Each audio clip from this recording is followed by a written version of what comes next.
یاد میں تیری سب کو بھلا دوں، کوئی نہ مجھ کو یاد رہے۔ بسم اللہ الرحمن الرحیم۔ ان الحمد للہ نحمده ونستعینه ونستغفرہ، من يهده اللہ فلا مضل له ومن يضلل فلا هادی له، واشهد ان لا الہ الا اللہ وحدہ لا شریک له، واشهد ان سیدنا ونبینا وحبیبنا وشفیعنا وقرۃ اعیننا محمدا عبدہ ورسولہ، صلی اللہ تبارک و تعالی علیہ وعلی آلہ واصحابہ وازواجہ وذریتہ وبارک وسلم تسلیما کثیرا، اما بعد فاعوذ باللہ من الشیطان الرجیم، بسم اللہ الرحمن الرحیم۔ وَأَمَّا مَنْ بَخِلَ وَاسْتَغْنَى وَكَذَّبَ بِالْحُسْنَى فَسَنُيَسِّرُهُ لِلْعُسْرَى۔ وقال تعالی: ہا انتم ہؤلاء تدعون لتنفقوا فی سبیل اللہ فمنکم من یبخل ومن یبخل فإنما یبخل عن نفسه واللہ الغنی وانتم الفقراء۔ سبحان ربک رب العزۃ عما یصفون وسلام علی المرسلین والحمد للہ رب العالمین۔ اللہم صلی علی سیدنا محمد وعلی آل سیدنا محمد وبارک وسلم۔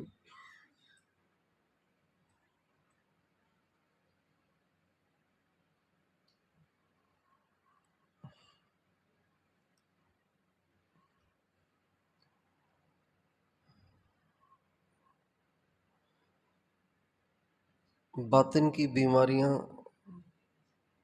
چونکہ چھپی ہوتی ہیں، اس لیے انسان اس کو دور کرنے کی فکر نہیں کرتا، اور وہ بدنامی کا ذریعہ بھی نہیں ہوتی۔ یہ بھی ایک بے فکری کی وجہ ہوتی ہے۔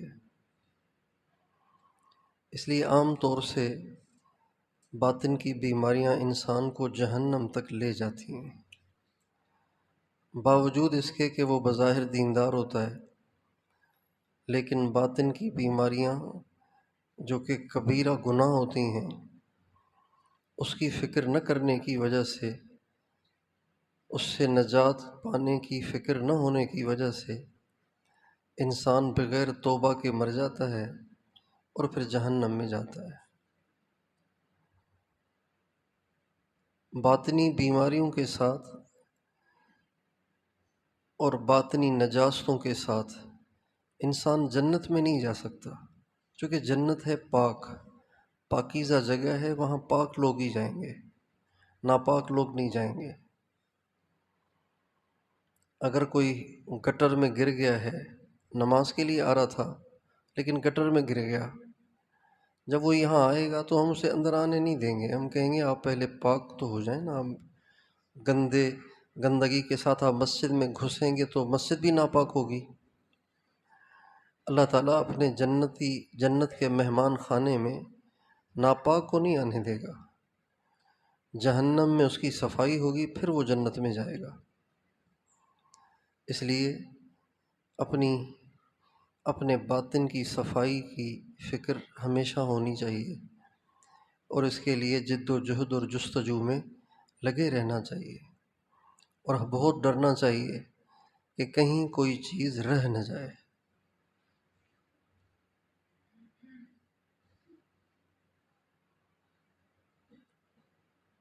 کہیں کوئی گندگی رہ نہ جائے۔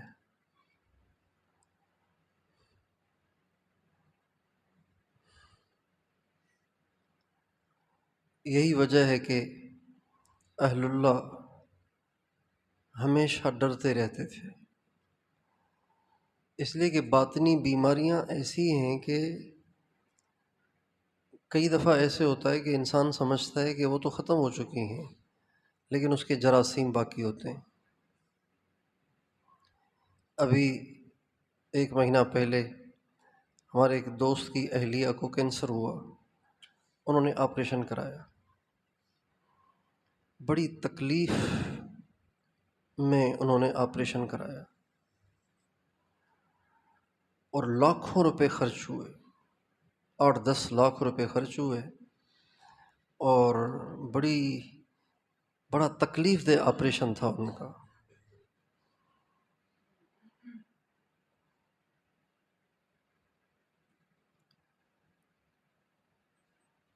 آپریشن ہو چکا، جان چھوٹی، چلو جو نقصان ہوا جان کا مال کا اس کو برداشت کر گئے۔ 1-2 مہینے ہی نہیں ہوئے کہ ڈاکٹر نے کہا کہ پھر ٹیسٹ تو ہوں گے، دوبارہ ٹیسٹ ہوں گے۔ جب دوبارہ ٹیسٹ ہوئے تو دوبارہ نکل آیا، حالانکہ انہوں نے تو پوری توجہ سے اس کو کاٹا تھا، نکالا تھا، لیکن اس کے کوئی باریک جراثیم دوبارہ رہ گئے تھے اور وہ پھیل گئے، دوبارہ کام خراب ہو گیا۔ پھر دوبارہ ان کا فون آیا کہ تو میری اہلیہ بہت رو رہی ہیں، تو پریشان ہیں۔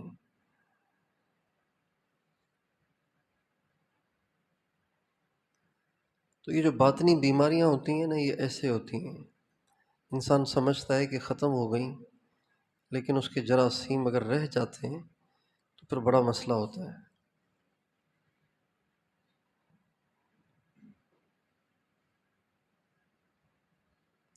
اللہ تعالیٰ حفاظت کرے۔ حضرت بایزید بستامی رحمۃ اللہ علیہ کا جب انتقال ہوا تو کسی نے ان کو خواب میں دیکھا، تو کہا کیا ہوا؟ کہنے لگے اللہ کے سامنے پیشی ہوئی تھی، تو اللہ تعالیٰ نے فرمایا کیا لائے ہو؟ بایزید بستامی رحمۃ اللہ علیہ توحید میں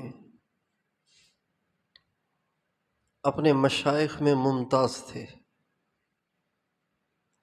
بلکہ حضرت جنید بغدادی رحمۃ اللہ علیہ فرماتے ہیں کہ یہ جو عراقی ہے نا، ابو یزید عراقی، یہ ہماری جماعت میں ایسے ہے جیسے جبریل فرشتوں کی جماعت میں۔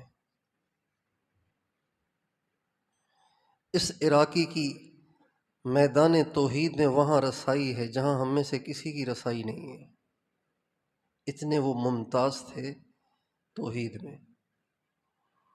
کہتے جب میری پیشی ہوئی تو اللہ تعالیٰ نے مجھ سے پوچھا کیا لائے ہو؟ تو ساری زندگی ان کی توحید کے چرچے تھے، تو کہنے لگے کہ توحید لائے ہوں۔ تو اللہ تعالیٰ نے فرمایا انسیت لیلۃ اللبن، وہ دودھ والی رات یاد ہے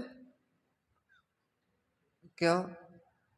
تم نے رات کو دودھ پیا تھا، صبح پیٹ میں درد ہوا، تو تو نے کہا وہ جو دودھ پیا تھا نا اس لیے ہو گیا ہے، کیا اسی کا نام توحید ہے؟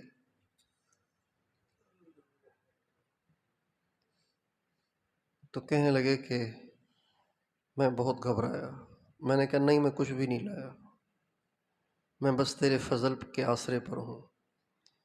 چنانچہ اللہ تعالیٰ نے اپنے فضل سے مجھے معاف کیا۔ تو اس لیے باطنی امراض سے نجات کی فکر رہنی چاہیے، اور اس کے لیے دعائیں بھی ہوں، کوششیں بھی ہوں۔ کبھی بھی انسان کسی عہدے پہ، کسی کیفیت پر پہنچ کے اپنی ذات میں بے فکر نہیں ہو سکتا، نہیں ہونا چاہیے۔ کہیں بھی پہنچ جائے، چاہے وہ قطب اور غوث کیوں نہ بن جائے، چاہے وہ انٹرنیشنل شیخ کیوں نہ بن جائے، عالمی طور پر اس کے مریدین ہوں اور ہزاروں اس کے ذریعے سے ہدایت اور تربیت پا رہے ہوں، لیکن اسے بے فکر نہیں ہونا چاہیے۔ کبھی بھی پچھلے امراض دوبارہ ہرے ہو سکتے ہیں اور دوبارہ پچھلے جراثیم پھیل سکتے ہیں اور ہلاکت کا باعث بن سکتے ہیں۔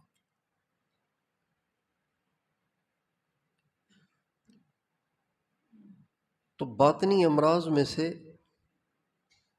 ایک مرض وہ بخل بھی ہے۔ بخل کہتے ہیں اللہ تعالیٰ کی رضا کے کاموں میں خرچ نہ کر پانے کو۔ اللہ کی رضا کے کاموں میں خرچ نہ کر پانا، اس کا نام ہے بخل۔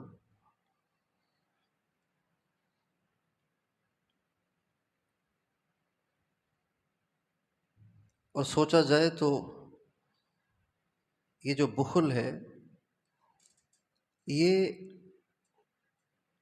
انسانوں میں بھی تحقیر کا باعث ہے، رسوائی کا باعث ہے، اور اللہ کے ہاں بھی تحقیر اور رسوائی کا باعث ہے۔ بخیل آدمی کسی کو بھی اچھا نہیں لگتا، کنجوس آدمی کسی کو بھی اچھا نہیں لگتا، سخی آدمی سب کو اچھا لگتا ہے، چاہے وہ بے دین ہی کیوں نہ ہو، لیکن سخی ہو تو اچھا لگتا ہے، کیونکہ یہ دنیا ہے اور اس میں دنیا کی ویلیو ہے۔ جو دنیا لگاتا ہے تو لوگ اس سے محبت کرتے ہیں، جو دنیا بچاتا ہے اور جمع کرتا ہے وہ لوگوں کو برا لگتا ہے۔ نبی کریم صلی اللہ علیہ وسلم نے اپنی امت کو جہاں نماز کی تعلیم دی ہے اور جہاں روزے اور حج کی تعلیم دی ہے اور جہاں تقوی پرہیزگاری اور برائی سے بچنے کی تعلیم دی ہے، وہیں ہمارے نبی نے اپنی امت کو سخاوت کی تعلیم بھی دی ہے اور بخل کی برائی بھی بیان فرمائی ہے۔ آپ علیہ السلام کا ارشاد ہے کہ سخاوت جنت کا درخت ہے اور بخل جہنم کا درخت ہے۔ سمجھانے کے لیے، سخاوت ایک درخت ہے جو جنت میں ہے اور بخل ایک درخت ہے جو جہنم میں ہے۔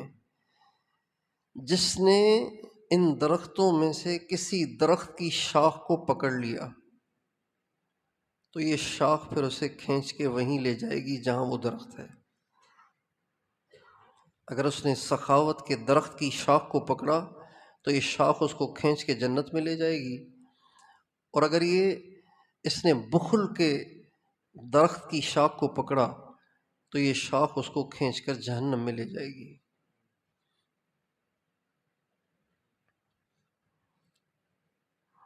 اور نبی کریم صلی اللہ علیہ وسلم اپنی ذات سے بہت سخی تھے، اور ہر نبی سخی ہوتا ہے۔ اللہ تعالیٰ نے جتنے انبیاء بھیجے اکثر ان میں مالدار نہیں تھے، غریب تھے۔ اکا دکا انبیاء مالدار تھے، ورنہ اکثر انبیاء غریب تھے۔ تمام انبیاء حسین تھے، کوئی نبی بدصورت نہیں تھا۔ جتنے انبیاء دنیا میں آئے نا، یہ سب کے سب اپنے زمانے کے ٹاپ کے حسین تھے۔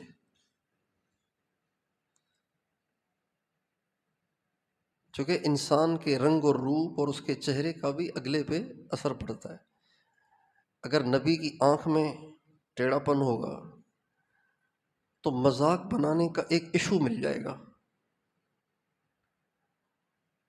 رنگ کالا ہوگا تو جھٹلانے والوں کو ایشو مل جائے گا،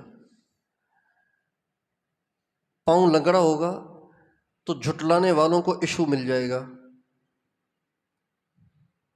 اس لیے تمام انبیاء حسین ترین ہوا کرتے تھے۔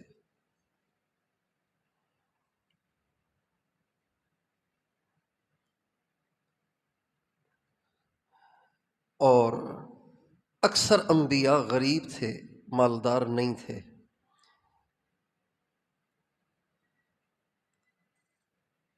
تو مال کی کمی تو انبیاء کے پاس رہی، لیکن سخاوت کی کمی کسی کے پاس نہیں رہی۔ کوئی نبی بخیل نہیں تھا، سب کے سب نبی سخی تھے۔ اور جو نبی کے نائبین ہوتے ہیں وہ بھی سخی ہوتے ہیں، وہ بخیل نہیں ہوتے ہیں۔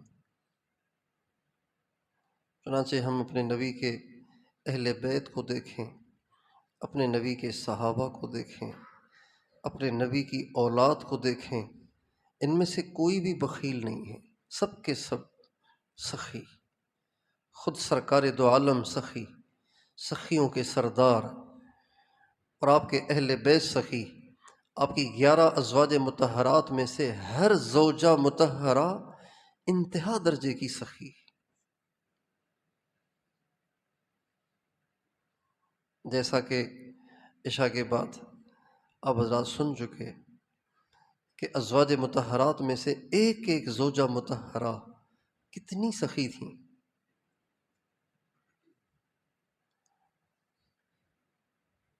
حضرت اماں خدیجہ نے اپنا سب کچھ حضور پہ لوٹا دیا۔ کنجوس آدمی تو نہیں کر سکتا، یہ سب کچھ لوٹا دیا۔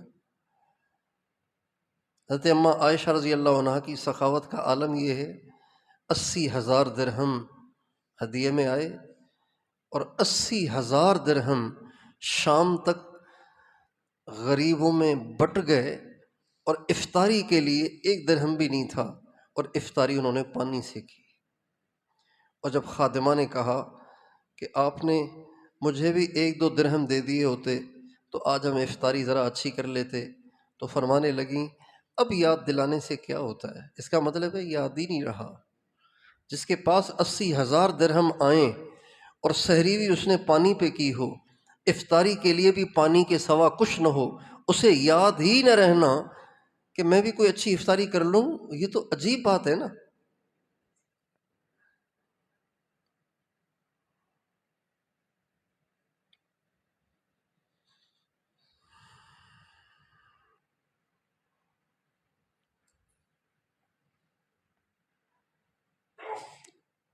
اور ازواج مطہرات میں سے بعض ازواج مطہرات مزدوریاں کرتی تھیں اپنے گھر میں رہتے ہوئے،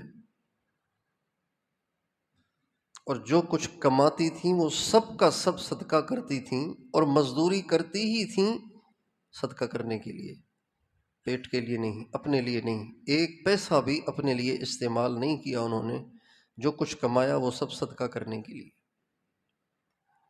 تو ازواج مطہرات سخی، ہمارے نبی کی بیٹیاں سخی، ہمارے نبی کی اولاد سخی، ہمارے نبی کے صحابہ سخی، حضرت ابوبکر صدیق، حضرت عمر، حضرت عثمان، حضرت علی، یہ چاروں اس امت کے امام ہیں، اور یہ چاروں اس امت کے مقتدی ہیں۔ ان چاروں کی سنت کو ایسے ہی لازم پکڑنے کا حکم ہے جیسا کہ خود نبی کریم صلی اللہ علیہ وسلم کی سنت کو لازم پکڑنے کا حکم ہے۔ علیکم بسنتی وسنت الخلفاء الراشدین المہدیین، چاروں کے چاروں سخی، ایک بھی بخیل نہیں۔ اس کا مطلب یہ کہ اسلام میں بخل کی گنجائش ہی نہیں ہے۔ حضرت زکریا علیہ السلام کو کی ملاقات ہوئی ابلیس سے، تو زکریا علیہ السلام نے پوچھا کہ تمہیں سب سے زیادہ اچھا کون لگتا ہے؟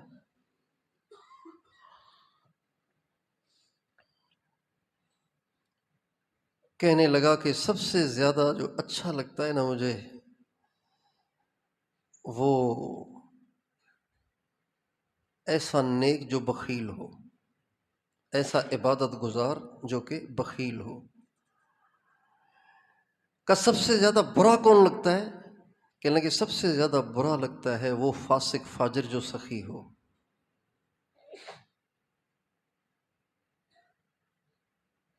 کہا وہ کیوں؟ کہنے لگے عبادت گزار کو تو اپنی عبادت کا آسرا ہوتا ہے، حالانکہ وہ بخیل ہے، اور بخیل کا تو ٹھکانہ پکا جہنم ہے، لہٰذا وہ جہنم میں چلا جاتا ہے۔ اور جو فاسق فاجر سخی ہوتا ہے وہ بیچارہ اپنے گناہوں کی وجہ سے ہمیشہ نادم اور شرمندہ ہوتا ہے، اور اس کی سخاوت اللہ کو پسند ہوتی ہے، اور مجھے ہر وقت ڈر لگا رہتا ہے کہ اس کی سخاوت کی وجہ سے اللہ تعالیٰ اس پہ رحم نہ کر لے اور یہ میرے ہاتھ سے نکل نہ جائے۔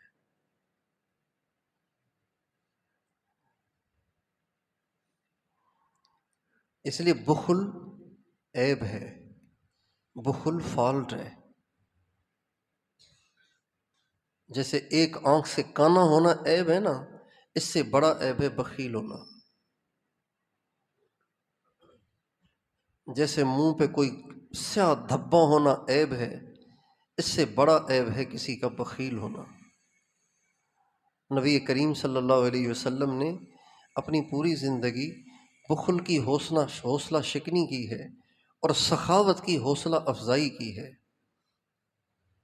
آپ نے کبھی بھی یوں نہیں کہا اتنا کیوں خرچ کر رہے ہو بھائی، کچھ اپنے لیے بھی رکھو، آپ نے کبھی یوں نہیں کہا۔ یوں ضرور کہا لگاؤ، کیا کرو گے، کیا کرو گے، لگاؤ۔ حضرت بلال رضی اللہ تعالیٰ عنہ کو آپ نے دیکھا کہ بغل میں کوئی چیز لی ہوئی ہے اور جا رہے ہیں، اور فرمایا بلال یہ کیا ہے بغل میں؟ کہا جی بس تھوڑی سی کھجوریں ہیں، کل کے لیے رکھی ہیں۔ آپ نے فرمایا انفق یا بلال ولا تخش من ذی العرش اقلالا، اے بلال خرچ کر، عرش والے سے تنگی کا خوف نہ کر کے کل کہاں سے آئے گا، اسے اچھا گمان کر، وہ کل بھی دے گا۔ حضرت ام سلمہ رضی اللہ تعالیٰ عنہ کو کسی نے گوشت بھیجا تو سوچا کہ آقا کو گوشت پسند ہے، تو خادم سے کہا کہ یہ طاقچے میں رکھ دو، حضور جب تشریف لائیں گے نا ان کو کھلائیں گے، اور رکھ لیا۔ تھوڑی دیر میں ایک سائل آیا، اے اہل بیت بھوکا ہوں، کچھ ہو تو، اللہ تمہیں برکت دے، کچھ دے دو۔ تو حضرت ام سلمہ نے جواب دیا بارک اللہ فیک، ہم بھی دعا گو ہیں، اللہ آپ کو برکت دے، یعنی یہ معذرت ہے۔ سائل کو کبھی بھی نہ نہیں کرنی چاہیے، ہمیشہ یاد رکھیے، نہیں دینا دعا دے دیں، چاہے وہ پروفیشنلی کیوں نہ ہو۔ آج کل ہم بخیلوں کو ایک ایشو یہ بھی مل گیا ہے، یہ پروفیشنل ہیں، یہ تو کاروباری ہیں، من اپنا راضی نہیں ہوتا دینے پہ، اور پھر اس کو ایشو مل جاتا ہے۔ ہمارے حضرت جی فرمانے لگے کہ مکہ معظمہ میں تھے تو ایک سائل نے سوال کیا، تو حضرت مرشد عالم رحمۃ اللہ علیہ نے نکال کے کافی ساری رقم اس کو دے دی۔ تو حضرت جی فرماتے ہیں میں نے کہا کہ حضرت یہ تو مستحق نہیں تھا، تو ان کا تو کام ہے یہ۔ تو فرمانے لگے میاں ذوالفقار تمہیں جو اللہ دے رہا ہے تو اس کا مستحق ہے؟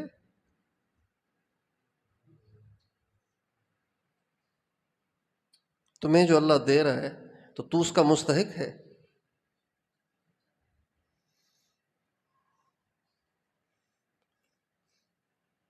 اگر اوروں کے لیے کوائف ہیں تو آپ کے لیے بھی تو کوائف ہیں۔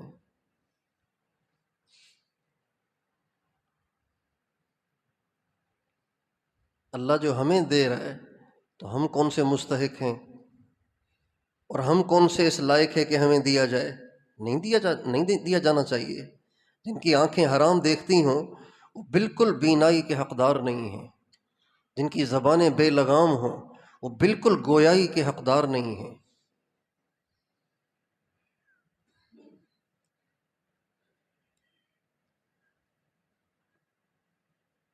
جو اللہ کے نام پہ خرچ نہیں کرتے ہیں وہ بالکل اس قابل نہیں ہیں کہ انہیں روٹی کا ایک لقمہ بھی دیا جائے، پانی کا ایک گھونٹ بھی دیا جائے۔ جنہیں دنیا میں ننگے بچے نظر نہیں آتے وہ بالکل اس لائق نہیں ہیں کہ ان کو کپڑے دیے جائیں، یہ ننگے ہی پھریں۔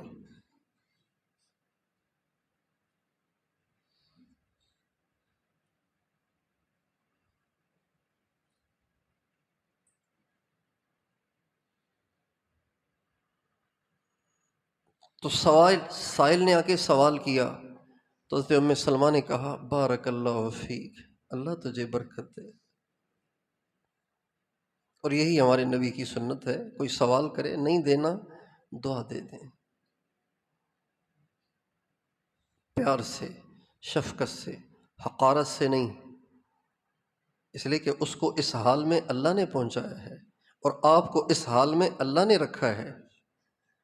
اللہ بدل بھی سکتا ہے، تلک الایام نداولها بین الناس، اللہ تعالیٰ فرماتے ہیں ہم دنوں کو پلٹتے بھی ہیں، حالات کو پلٹتے بھی ہیں، ادھر کے حالات ادھر ٹرانسفر کر دیتے ہیں اور ادھر کے حالات ادھر ٹرانسفر کر دیتے ہیں، ایسے بھی کر لیتے ہیں۔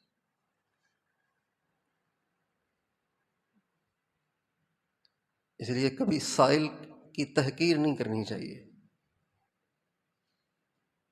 بہت سے لوگ گاڑی میں جا رہے ہوتے ہیں، کوئی سائل دیکھتے ہیں، گاڑی تھوڑی سی آگے چلی جاتی ہے، بجائے اپنی گاڑی کو ریورس کرنے کے اس کو اشارہ کرتے شت انگلی سے شت، وہ بیچاری عورت بھاگی بھاگی، وہ بیچارہ بچہ بھاگا بھاگا، وہ بیچارہ بوڑھا جوان بھاگا بھاگا، لو جی 10 روپے، لو جی 20 روپے، لو جی 50 روپے۔ یہ تحقیر ہے، یہ سائل کی تحقیر ہے۔ سائل کو اس کی ضرورت سمجھ کر نہیں، اپنی ضرورت سمجھ کے دینا چاہیے۔ یہ اس کی ضرورت نہیں، یہ آپ کی ضرورت ہے۔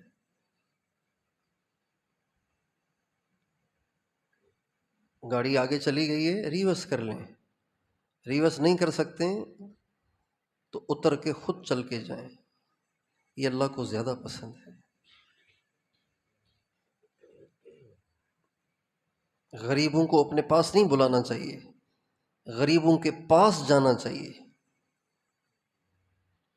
نعم الامیر علی باب الفقیر، آپ علیہ السلام فرماتے ہیں بہت اچھا لگتا ہے وہ امیر جو غریب کے دروازے پہ کھڑا ہو کے بھئی یہ لے لو۔ بئس الفقیر علی باب الامیر، بہت برا لگتا ہے وہ غریب جو امیر کے دروازے پہ کھڑا ہو کہ بھئی کچھ دے دو۔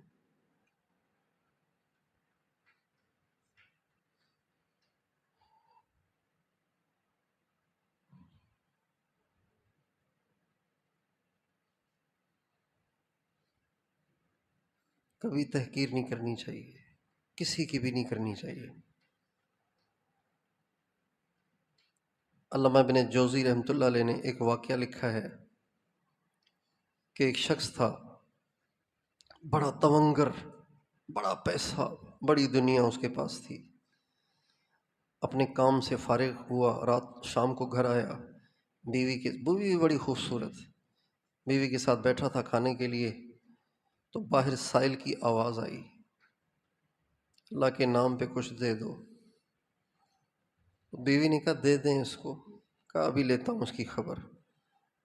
سارا دن تھک تھکا کے آتے ہیں اور یہ آ کے دماغ کھانے لگ جاتے ہیں، باہر نکلا اور زور سے ایک تماچا رسید کیا اسے۔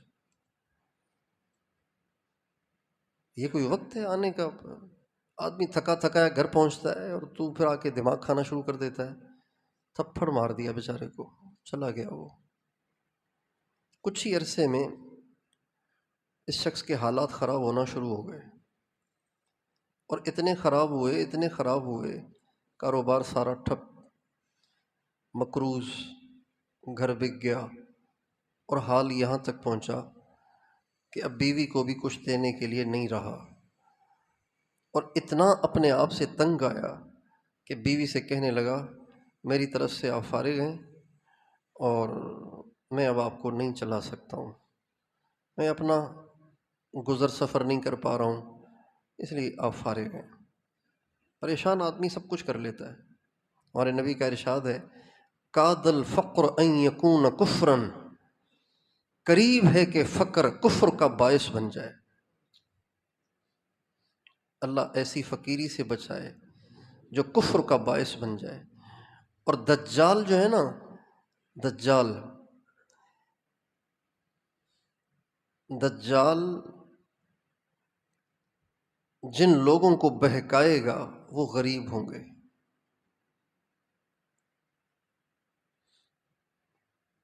غریب اس کے چنگل میں زیادہ پھنسیں گے،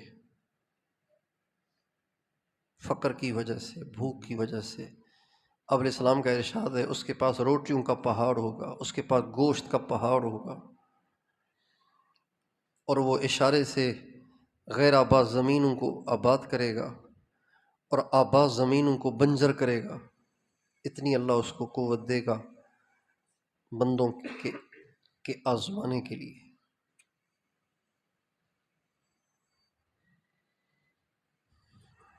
دیہاتی طبقہ زیادہ اس کے چکر میں پڑے گا، پھنسے گا۔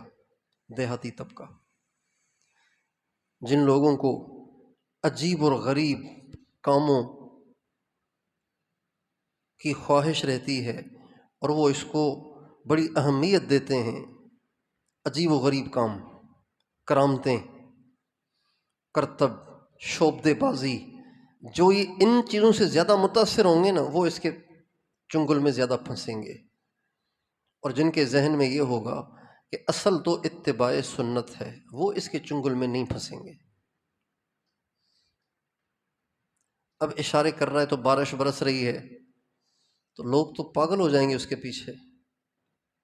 یہاں کوئی عامل بیٹھ جاتا ہے اور وہ اس کے دل کی ایک بات کسی کو بتا دیتا ہے کہ آپ کی جو بیوی ہے نا اس کے ساتھ یہ مسئلہ ہے۔ اب یہ کسی کو پتہ نہیں تھا، اس عامل نے چٹکلا چھوڑ دیا۔ اتنے لوگ متاثر ہو جاتے ہیں کہ رش لگ جاتے ہیں وہاں پہ کہ بھائی یہ تو بڑا بزرگ ہے، یہ تو بڑا عامل ہے، بھائی دل کے بھید بھی بتا دیتا ہے۔ رش لگ جاتا ہے، خاص طور پہ عورتوں کا، کمزور عقیدے والوں کا۔ اور یہ ہمارے یہاں حالانکہ قریب ایک قبر ہے، تو ایسے ہی کسی نے شوشہ چھوڑ دیا کہ بھئی وہاں مریضوں کے آپریشن ہوتے ہیں، قبر کے پاس مریضوں کے آپریشن ہوتے ہیں۔ جس کو آپریشن کرانا ہے وہ آ کے قبر کے پاس تھوڑی دیر بیٹھے، قبر والا اس کا آپریشن کرے گا۔ تو یہ دیکھ کے ہمارا تو بلڈ پریشر لو ہو گیا۔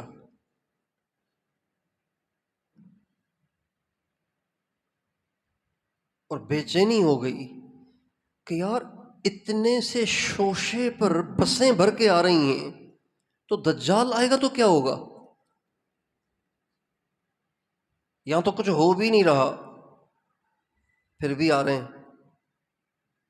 لوگوں نے وہاں پلاٹ لینے شروع کر دیے، جگہیں بنانا شروع کر دیں کہ بھئی اتنے بڑے بزرگ جب قبر میں رہنے کے بعد بھی مریضوں کا علاج کرتے ہیں اور آپریشن کرتے ہیں، ان لا علاج مریضوں کو ٹھیک کرتے ہیں، حالانکہ ہے ایسا کچھ بھی نہیں، پتہ نہیں ہے بھی قبر کس کی۔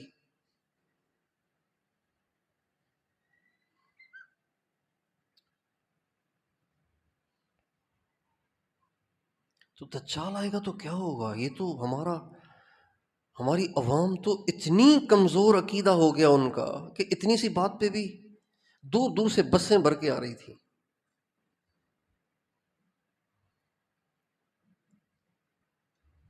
ٹھٹھا میں ایک عورت تھی، وہ ٹینکی پہ دم کرتی تھی، پانی کی ٹینکی پہ دم کرتی تھی، اور مشہور ہو گیا کہ جی لا علاج مریض ٹھیک ہو جاتے ہیں۔ وہ جو بڑی ٹینکی نہیں، جیسے مسجد کی بڑی ٹینکی ہوتی ہے بنی ہوئی سیمنٹ کی اینٹوں کی بڑی ٹینکی، تو وہ اس پہ دم کرتی، اور یہاں سے بسیں بھر بھر کے جانے لگیں وہاں ٹینکی سے پانی لینے کے لیے، اور اس عورت کے مزے ہو گئے۔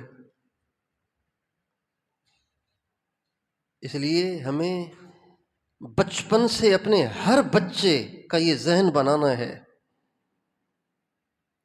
کہ یہ شوب دے کوئی کمال نہیں، یہ ہندوؤں کو بھی حاصل ہو سکتے ہیں۔ اصل کمال اتباع سنت ہے کہ دیکھیں کہ یہ اس کی زندگی میں سنت کتنی ہے، یہ دیکھیں۔ یہ مت دیکھیں کہ اس سے عجیب عجیب کام کتنے ہوتے ہیں، تو عجیب عجیب کام تو جادوگر بھی کرتے ہیں۔ میرے بابا کو اللہ تعالیٰ نے یہ بڑا ملکہ دیا تھا، جب ابھی ہمارے گھر میں تبلیغ کا کام نہیں آیا تھا، تو اللہ تعالیٰ نے ان کو بڑا عجیب دماغ دیا تھا۔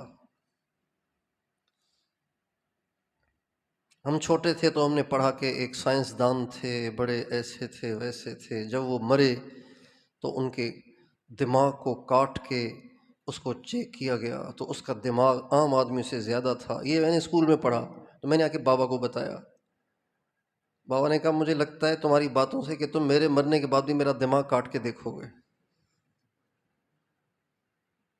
اتنے ذہین تھے، ایسے ان کو شوبدے آتے تھے کہ ہمیں یعنی ان کے دنیا سے جانے تک یہ باتیں سمجھ میں نہیں آئیں کہ یہ کرتے کیا تھے اور کرتے کیا ہیں۔ ماچس کی تیلی لیتے، ماچس کی تیلی یوں، دونوں ہاتھ خالی ہیں، ماچس کی تیلی لی اور اس کو میرے سامنے یوں دو ٹکڑے کیا اور کہا دیکھو یہ دو ٹکڑے ہیں۔ عید کے دن ہمارا سارا خاندان، مرد عورتیں جمع ہوتے تھے اور پھر وہ یہ شوبدے دکھاتے تھے۔ ماچس کی تیلی لیتے اور دکھاتے، یوں دو ٹکڑے ہو گئی، لو جی۔ پھر ہمارے سامنے دیکھو یہ، اب یہ دونوں ٹکڑے مل گئے، اور جہاں ٹکڑے ملے اس کو یوں اپنی انگلیوں سے تھوڑا سا مسلتے تھے اور سب کو دیتے تھے، لو یہ تیلی دیکھو کہیں سے ہے ٹوٹی ہوئی، واقعی ٹوٹی ہوئی نہیں ہوتی تھی۔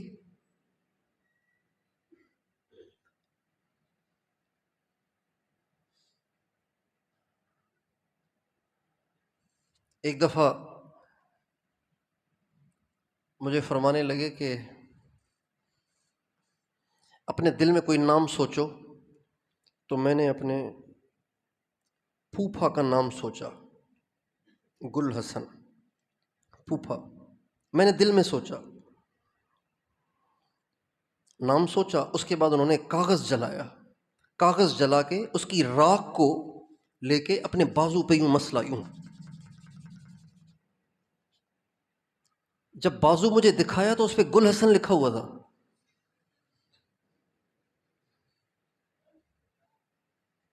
یہ میرے سامنے ہوا۔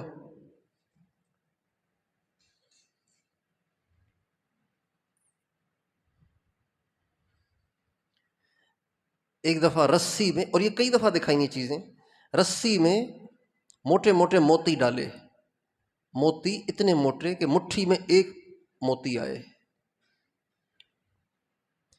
6-7 موتی ڈالے ایک ڈوری میں، اور 2 آدمی سے کہا اس کو پکڑو، ایک نے ایک سرے سے پکڑا، ایک نے ایک سرے سے پکڑا۔ اب یہ موتی اس میں پروئے ہوئے ہیں، موتی اس میں پروئے ہوئے ہیں، اتنے موٹے موٹے موتی، اور سامنے کھڑے ہو کے کہا بسم اللہ، یوں اس کو ہاتھ مارا تو موتی نیچے اور رسی سلامت۔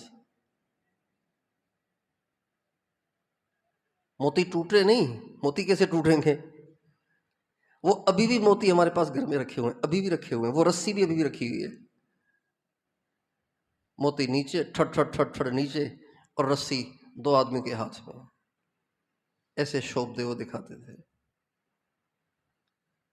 حالانکہ داڑھی بھی نہیں تھی، اس وقت نماز بھی نہیں پڑھتے تھے۔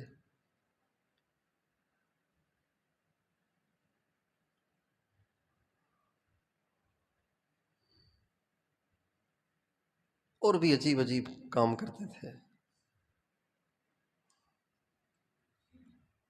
میرے بڑے بھائی مجھے کہنے لگے تم اتنے قریب تھے، تم نے دنیا سے جانے سے پہلے یہ چیزیں سیکھی نہیں ان سے؟ حضرت مولانا ظہور صاحب کوئی 2-3 مہینے پہلے مجھ سے فرمانے لگے کہ تم اتنے قریب تھے، تم نے یہ باتیں سیکھی نہیں ان سے؟ میں نے کہا کیا کرتا سیکھ کے، ان کاموں کا کیا فائدہ ہوتا۔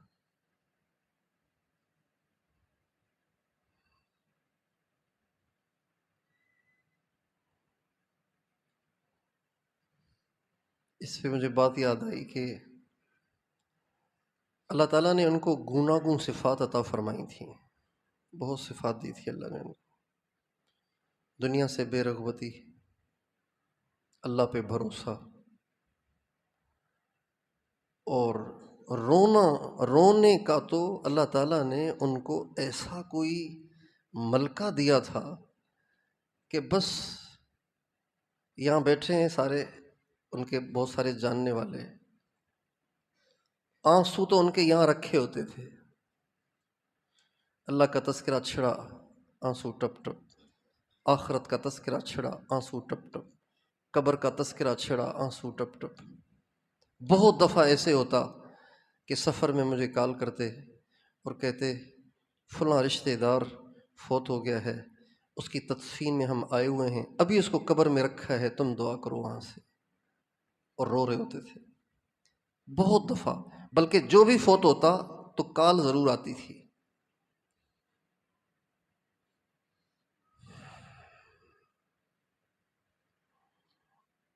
آئے عشاق گئے وعدے فردا لے کر،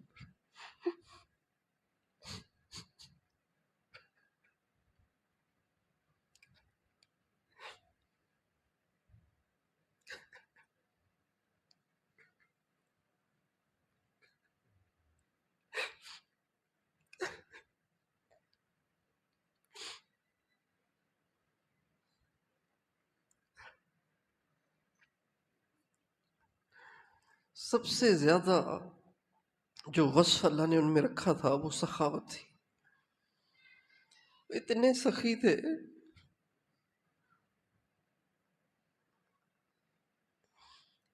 اتنے سخی تھے کچھ نہ پوچھے۔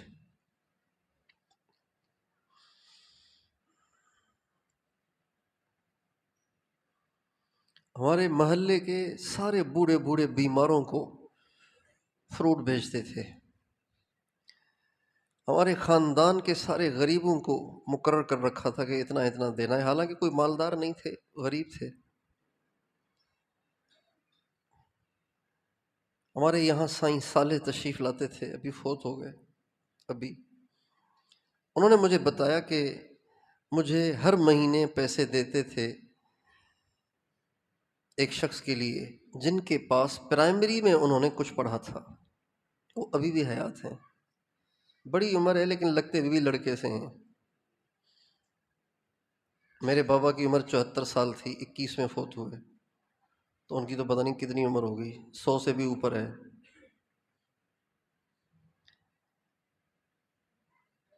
مستقل ان کو بھیجتے تھے پیسے کہ بھئی میں نے پرائمری میں ان سے کچھ پڑھا تھا تو ان کا مجھ پہ حق ہے۔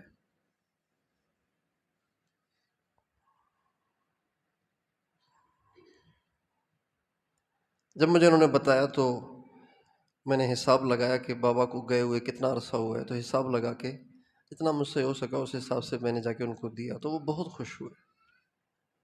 میں نے کہا بابا تو چلے گئے، مجھے تو پتہ نہیں تھا کہ وہ آپ کو دیتے تھے۔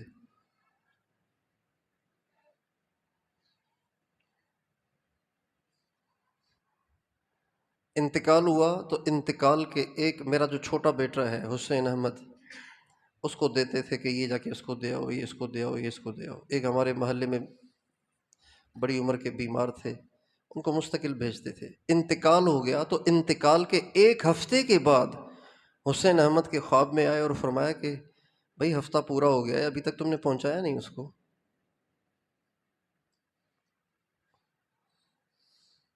اس سخاوت کی حد ہے نا کہ مرنے کے بعد بھی انسان کو یہ یاد رہے کہ میں نے کن کن کو دینا ہوتا ہے۔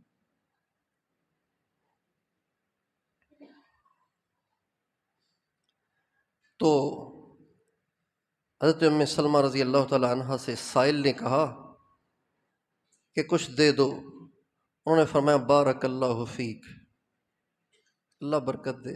وہ چلا گیا۔ آپ علیہ السلام تشریف لائے تو حضرت ام سلمہ رضی اللہ عنہا نے خادم سے کہا، وہ گوشت رکھا تھا نا وہ حضور کے لیے لاؤ۔ جب گئے تو وہاں پتھر کا ٹکڑا رکھا ہوا تھا، تو وہ اٹھا کے لے آئے کہ جی گوشت ووشت تو ہے نہیں، یہ رکھا ہوا ہے۔ آپ علیہ السلام نے اس کو دیکھا تو آپ نے فرمایا یہ گوشت کا ٹکڑا ہی تھا، مگر کوئی سائل آیا تھا، تم نے اس کو نہیں دیا، اس کی سزا میں اس کی نحوست سے یہ پتھر ہو گیا ہے۔ یہ ہے گوشت ہی کا ٹکڑا لیکن پتھر ہو گیا ہے اس لیے کہ تم نے سائل کو نہیں دیا۔ اور یہ ایسے ہی ہے، جب آدمی کسی خرچ کرنے کی جگہ پہ خرچ نہیں کرتا نا، تو جتنا اس کو اس وقت خرچ کرنا چاہیے نا اتنا ضائع ضرور ہوتا ہے، پکی بات ہے یہ۔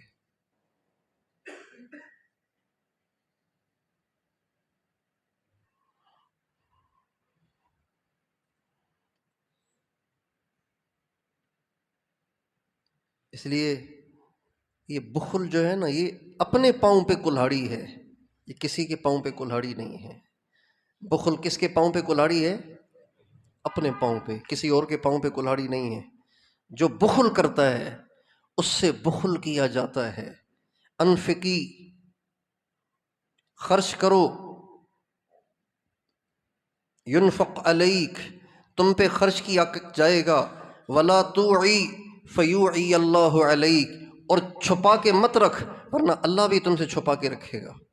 آپ علیہ السلام نے فرمایا، آپ علیہ السلام کا ارشاد ہے کہ روزانہ جب سورج نکلتا ہے تو اس کے ساتھ 2 فرشتے نکلتے ہیں، دائیں طرف بائیں طرف۔ جو دائیں طرف کا فرشتہ ہے وہ دعا کرتا ہے، اللہم اعط منفقا خلفا،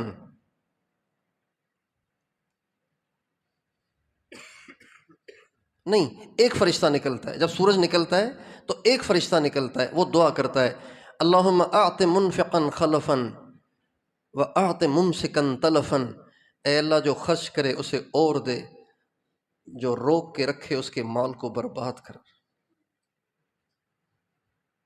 روزانہ فرشتہ سورج نکلنے کے ساتھ یہ دعا کرتا ہے۔ جو روک کے رکھتا ہے نا، یہ فرشتے کی بد دعا کا مستحق بن رہا ہوتا ہے۔ ہمارے نبی کے زمانے میں ایک بحری جہاز ڈوب گیا، بحری جہاز ڈوب، بڑی کشتی ڈوب گئی، اس میں تجارت کا مال تھا۔ اب علیہ السلام نے اس موقع پہ فرمایا کہ خشکی میں یا تری میں، اب یہ تو تری میں نقصان ہوا نا، یہ نقصان سمندر میں ہوا، خشکی میں بھی اگر ہو یا تری میں ہو، جہاں کہیں مالی نقصان ہوتا ہے تو زکوٰۃ کو روکنے کی وجہ سے ہوتا ہے۔ اور آپ علیہ السلام کا یہ ارشاد تو ایسے کھلی آنکھوں دیکھنے کو ملا کئی جگہوں پہ کہ یقین میں اضافہ ہو گیا۔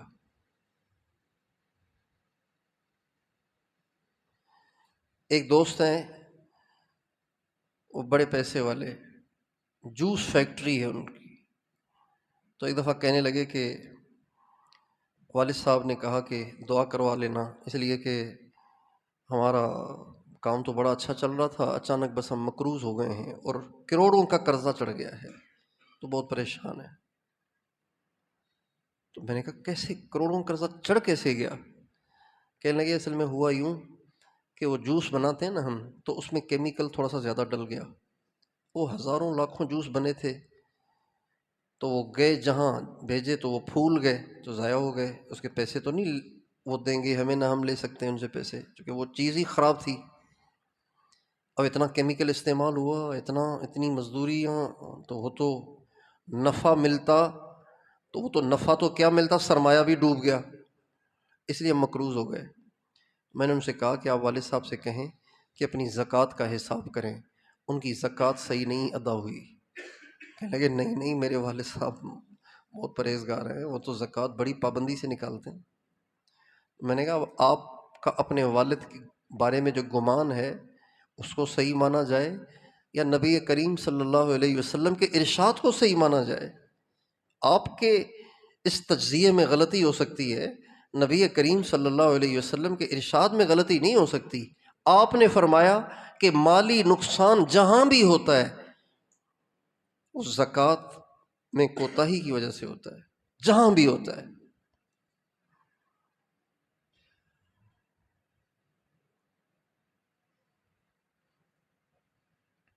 آپ کے ذہن میں سوال پیدا ہوگا کہ جس پہ زکوٰۃ فرضی نہیں ہے اس کا نقصان پھر کیوں ہوتا ہے؟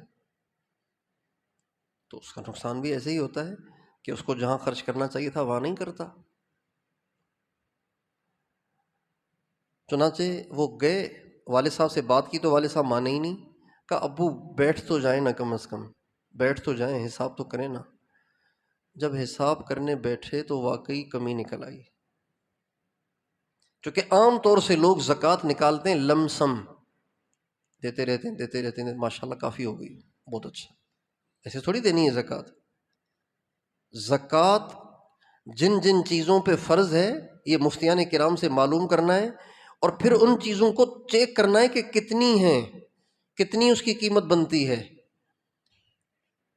اس لیے جو ٹھیٹھ دیندار لوگ ہیں جن کو ان مسئلے مسائل کا علم ہے، وہ سال میں چند دن اپنے کاروبار بند کرتے ہیں اور سب مل کے اپنے مزدوروں کے ساتھ بیٹھ کے اپنے دکان کی ہر چیز کی گنتی کرتے ہیں، اس کا ریٹ لگاتے ہیں، اس کو جمع کرتے ہیں، پھر اس کے بعد اس کا 40واں حصہ نکالتے ہیں۔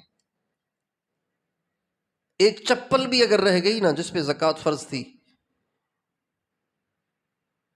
ایک شاپر بھی تھا نا جس پہ زکوٰۃ فرض تھی، اور اس کو آپ نے اس حساب میں شامل نہ کیا، زکوٰۃ تو آپ کے ذمے رہ گئی۔ جب ذمے رہ گئی تو اب خیر نہیں ہے آپ کے مال کی۔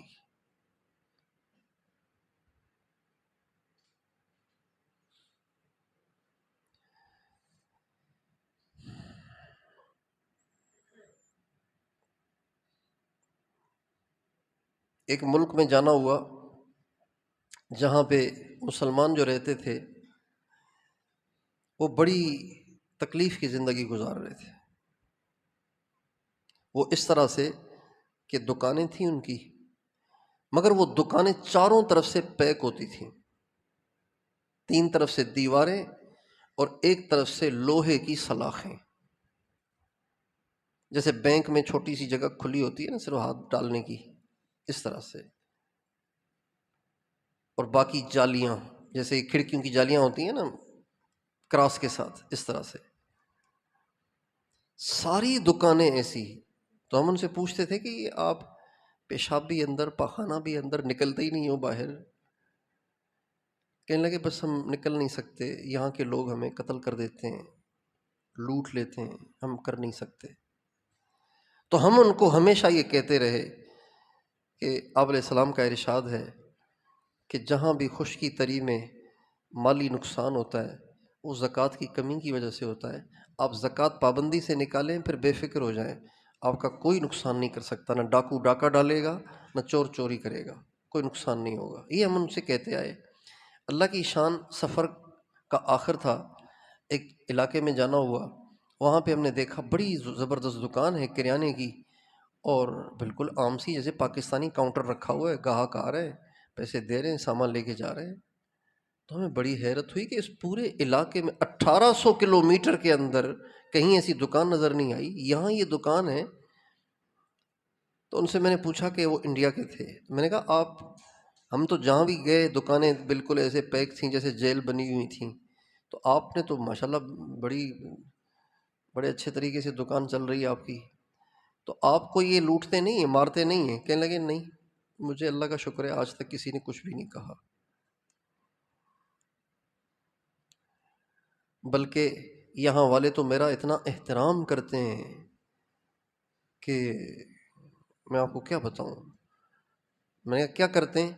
کہنے لگے یہ میرے بارے میں کہتے ہیں، جب ان کے بچے مجھے چھیڑتے ہیں نا، بچوں کی عادت ہوتی ہے کہ کوئی دوسرے ملک کا آدمی، دوسرے رنگ روپ کا آدمی ہوتا ہے نا، تو پھر اس کو چھیڑتے ہیں، ہنستے ہیں، اس کو دیکھ کے مسکراتے ہیں، ہنستے ہیں، اس کے پیچھے پیچھے جا رہے ہوتے ہیں جیسے کوئی کارٹون آ گیا ہو۔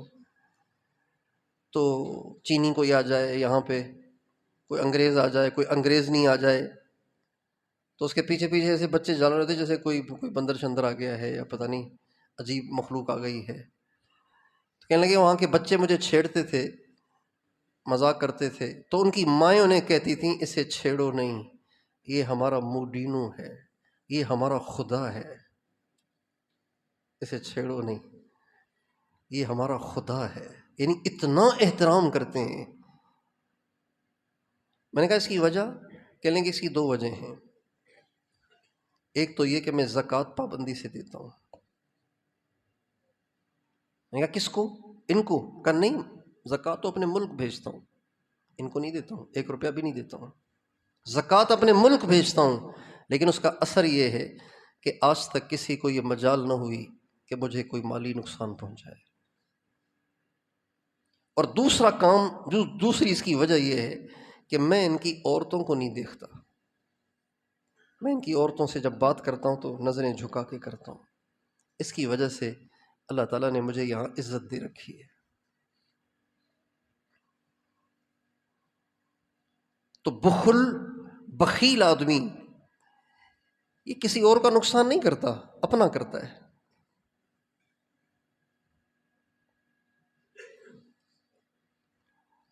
اللہ تعالیٰ فرماتے ہیں وَلَا يَحْسَبَنَّ الَّذِينَ يَبْخَلُونَ بِمَا آتَاهُمُ اللَّهُ مِنْ فَضْلِهِ بما آتاهم اللہ من فضلہ هو خیر لہم بل هو شر لہم۔ یہ جو لوگ اللہ پاک کے دیے ہوئے میں بخل کرتے ہیں وہ کیا سمجھتے ہیں کہ یہ اچھا کر رہے ہیں، یہ ان کے لیے بہتر ہے؟ نہیں، یہ ان کے لیے بہت برا ہے، یہ اپنا نقصان کر رہے ہیں، اپنا نقصان کر رہے ہیں۔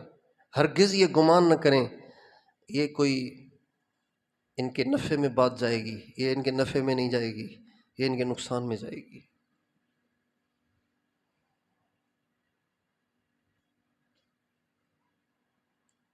الذین یبخلون ویأمرون الناس بالبخل ومن یتول فإن اللہ هو الغنی الحمید۔ اللہ تعالیٰ فرماتے ہیں جو بخیل ہیں اور اوروں کو بھی بخل کی ترغیب دیتے ہیں،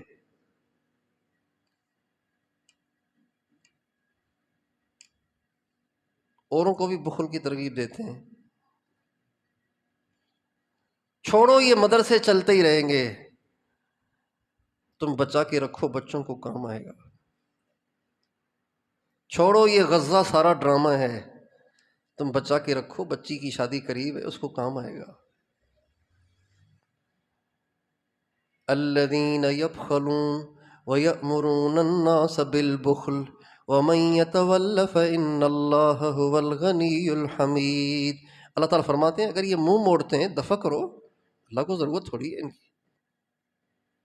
ومن یتول، اگر یہ منہ موڑتے ہیں دفع کرو ان کو، اللہ بڑا بے نیاز ہے، اللہ کو کوئی ضرورت نہیں ان کی۔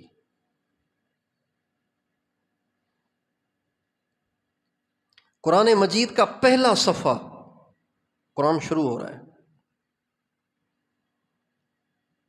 تو عقل کا تقاضا تو یہ ہے کہ جب قرآن شروع ہو رہا ہے تو صرف ایمانیات ہونے چاہیے نا، قیامت ہو، قبر ہو، جنت ہو، جہنم ہو، محشر ہو، حساب کتاب ہو۔ پہلا صفحہ الف لام میم ذالک الکتاب لا ریب فیہ ھدی للمتقین الذین یقیمون الصلاۃ ومما رزقناہم ینفقون۔ ابھی قرآن شروع ہو رہا ہے، اللہ تعالیٰ کہہ رہے ہیں یہ قرآن ہدایت ہے متقین کے لیے، اور متقین وہ ہیں جو پہلی بات نماز پڑھتے ہیں، قائم کرتے ہیں، دوسری بات کہ مال سے محبت نہیں کرتے ہیں بلکہ جو ہم نے ان کو دیا ہے اس میں سے اللہ کے نام پہ خرچ کرتے ہیں۔ قرآن کی ابتدا ہے، قرآن کی بنیاد میں اللہ نے انفاق کو ڈال دیا، سخاوت کو ڈال دیا، انفاق کو ڈال دیا، یعنی بخل کی نفی کر دی یہاں پہ، یہ قرآن کی ابتدا ہے۔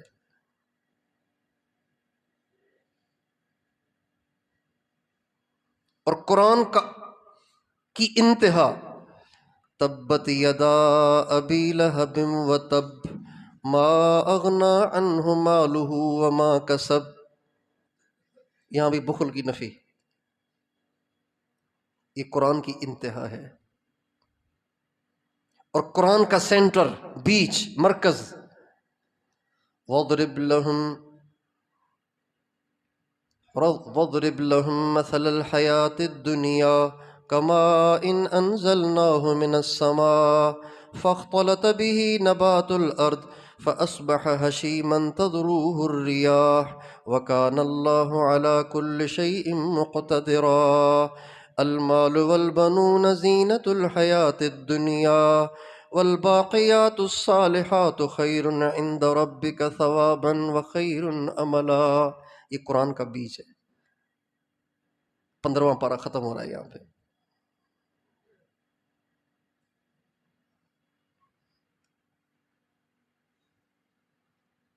قرآن مجید میں جن مضامین کی اللہ تعالیٰ نے بہت کثرت کی ہے، بہت زیادہ تکرار کیا ہے، ان میں سے ایک عنوان یہ ہے انفاق، خرچ کرو، خرچ کرو، خرچ کرو، خرچ کرو، انفقوا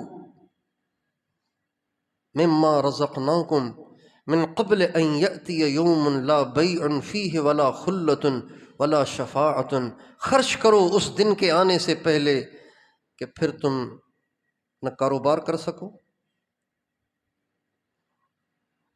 اور کاروبار کرو تو مال آئے اور اس دن تمہیں کام آئے، کاروبار بھی نہیں کر سکتے، اور نہ ہی اس دن کسی دوست کی تمہیں دوستی کام آئے گی، اور نہ ہی اس دن کسی کو تم پہ رحم آئے گا کہ تمہاری سفارش کر دے۔ اس دن کے آنے سے پہلے خرچ کرو۔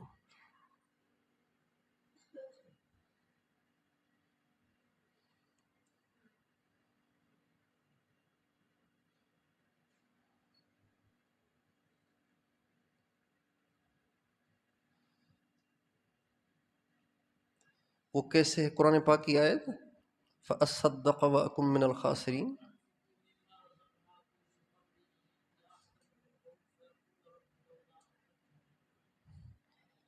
انفقوا مما رزقناکم من قبل ان یأتی یوم من قبل ان یأتی احدکم الموت، خرچ کرو اللہ کے دیے میں سے، کوئی تمہارے باپ کی ملکیت تھوڑی، اللہ نے تمہیں دیا ہے، خرچ کرو اس میں سے، اس سے پہلے کہ تم پر موت آ جائے۔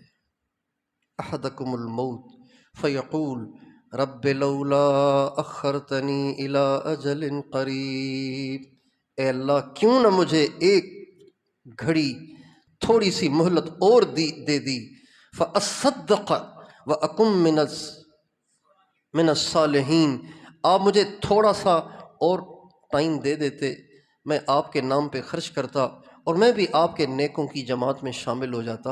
اس آیت سے ایک تو یہ پتہ چلا کہ اللہ کے نام پہ لوٹانے والے لوگ صالحین ہوتے ہیں، صالحین میں شمار ہونے کے لیے سخی ہونا ضروری ہے۔ بخیل کبھی صالحین کی جماعت میں شامل نہیں ہوگا، بخیل کبھی صالح نہیں ہو سکتا۔ صرف نمازیں پڑھ کے کوئی صالح نہیں بنے گا،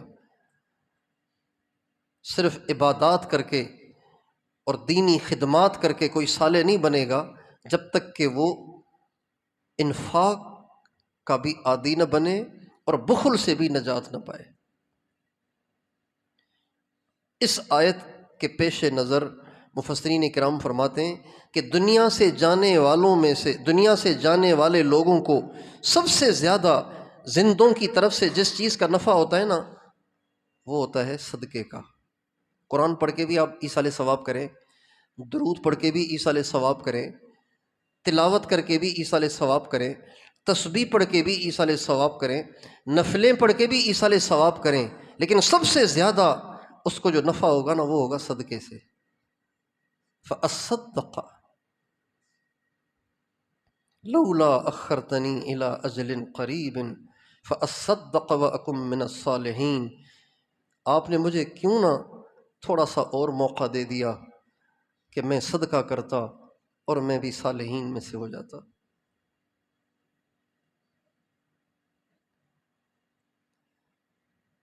میں آ رہا تھا حیدرآباد تو بھائی صاحب فرمانے لگے حیدرآباد جا رہے ہو؟ میں نے کہا جی۔ فرمانے لگے کہ مفتی وجیح صاحب ہیں نا حیدرآباد والے، مظاہر العلوم مدرسے کے جو بانی، مفتی فصیح صاحب آج کل محتمم میں، ان کے بیٹے، ان کے والد صاحب، فرمانے لگے کہ ان کی قبر پہ جانا، میرا سلام کہنا ان کو، اور دوسرا یہ کہ میری طرف سے 500 روپے صدقہ کر کے ان کو ثواب جا کے پیش کرنا۔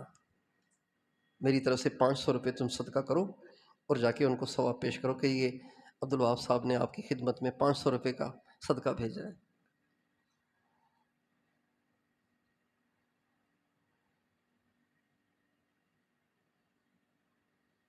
اس لیے اپنے پیاروں کے لیے ہمیں صدقہ خیرات بھی کرتے رہنا چاہیے۔ ضروری نہیں کہ آپ 2 لاکھ 4 لاکھ کریں، 100 روپے کر لیں، 200 روپے کر لیں۔ یہ 100 روپے یہاں ہلکے پھلکے ہیں، وہاں ہلکے پھلکے نہیں ہیں، وہاں ان کا اجر پہاڑوں سے زیادہ ہے۔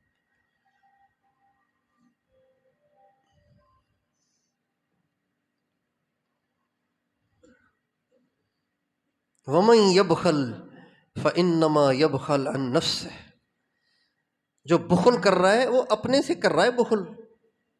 بھئی جو آپ یہاں دیں گے وہ آپ کو وہاں ملے گا۔ یہ جو سرکاری ملازمین ہیں نا، ان کی تنخواہوں میں سے کچھ کچھ کاٹتی رہتی ہے حکومت، جب یہ ریٹائرڈ ہوتے ہیں تو پھر ان کو وہ ملتا ہے۔ تو اب یہ جو اس کی تنخواہ میں سے کٹ رہا ہے تو یہ کسی اور کے لیے تھوڑی کٹ رہا ہے، بھائی آپ ہی کو ملے گا آگے جا کے۔ تو ہم جو دنیا میں اللہ کے لیے لگائیں گے نا، یہ کوئی ہماری جیب سے جا نہیں رہا، یہ اگلے جہان ٹرانسفر ہو رہا ہے، وہاں پہ ہمیں پھر یہ ملے گا جہاں ضرورت ہوگی ہمیں، جہاں ہمیں ضرورت ہوگی۔ آپ علیہ السلام کے پاس گوشت تھا، آپ نے اپنے گھر والوں سے فرمایا کہ اسے صدقہ کرو، انہوں نے صدقہ کر دیا۔ ایک ٹکڑا اس میں سے آپ علیہ السلام کو جو پسند تھا وہ گھر والوں نے بچا کے رکھ لیا۔ تو جب واپس تشریف لائے آپ علیہ السلام، فرمایا گوشت کا کیا ہوا؟ کہا جی سارا تقسیم ہو گیا، بس ایک رہ گیا ہے آپ کے لیے۔ فرمایا کہ وہ جو خرچ ہو گیا نا وہ سارا میرے لیے رہ گیا، یہ تو یہیں ختم ہو جائے گا، میرا تو وہ ہے، یہ میرا نہیں ہے۔ پنجاب میں ویاڑی کے علاقے میں ایک ساتھی نے اپنے پلاٹ پہ خود مسجد بنائی۔ آپ نے یہ تو سنا ہوگا کسی نے مسجد کے لیے پلاٹ دیا، آپ نے یہ بھی سنا ہوگا کسی نے مسجد کے پلاٹ پہ تعمیرات کی، یہ بھی سنا ہوگا، لیکن یہ کم سنا ہوگا کہ پلاٹ بھی دیا اور تعمیر بھی کیا۔ اور اس سے اگلی بات تو آپ نے کبھی بھی نہیں سنی ہوگی، تعمیر بھی خود کیا۔ فوجی افسر ریٹائرڈ تھے، تعمیر بھی خود کیا، پلاٹ بھی خود کا، پیسے بھی خود کے کنسٹرکشن کے، تعمیرات کے، اور تعمیر بھی خود کیا، تغاری اٹھا رہے، مزدوری کر رہے، خود تعمیر کر رہے۔ تو ہم نے تو کبھی دیکھی نہیں تھی یہ بات، نہ کبھی سنی تھی کہ ایسا بھی کوئی آدمی کر سکتا ہے کہ پلاٹ بھی، پیسے بھی، تعمیرات بھی، اور مزدوری بھی خود۔ تو ملاقات جب ان سے کروائی ساتھیوں نے، میں نے ان کی حوصلہ افزائی کے لیے تعریفی کلمات کہے، تو ان کے چہرے پہ مسکراہٹ اور خوشی نہیں آئی۔ جیسے کسی کی تعریف ہو نا تو وہ مسکرا دیتا ہے، یعنی اس کا دل فوراً اس کو کیچ کرتا ہے، مزہ آتا ہے نا تعریف سننے میں۔ مسکرائے نہیں، خوش نہیں ہوئے۔ جب میں نے ان کی تعریف کہنے لگے، اجی اپنے لیے کیا ہے، کسی اور کے لیے تھوڑی کیا ہے۔ سبحان اللہ، اپنے لیے کیا ہے، کسی اور کے لیے تھوڑی کیا ہے۔ یہاں کر رہا ہوں، وہاں وصول کرنا ہے، میں کسی پہ احسان تھوڑی کر رہا ہوں۔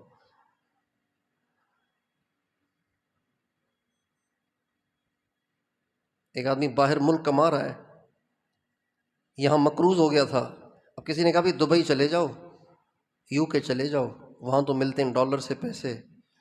تو یہ جو قرضہ چڑھ گیا ہے، 2 سال بھی کماؤ گے نا، 1 سال بھی کماؤ گے تو یہ سارا اتر جائے گا۔ یہ بیچارہ چلا گیا، اب وہاں سے جو کما رہا ہے سارا ادھر بھیج رہا ہے، جو کما رہا ہے سارا ادھر بھیج رہا ہے، جو کما رہا ہے سارا ادھر بھیج رہا ہے۔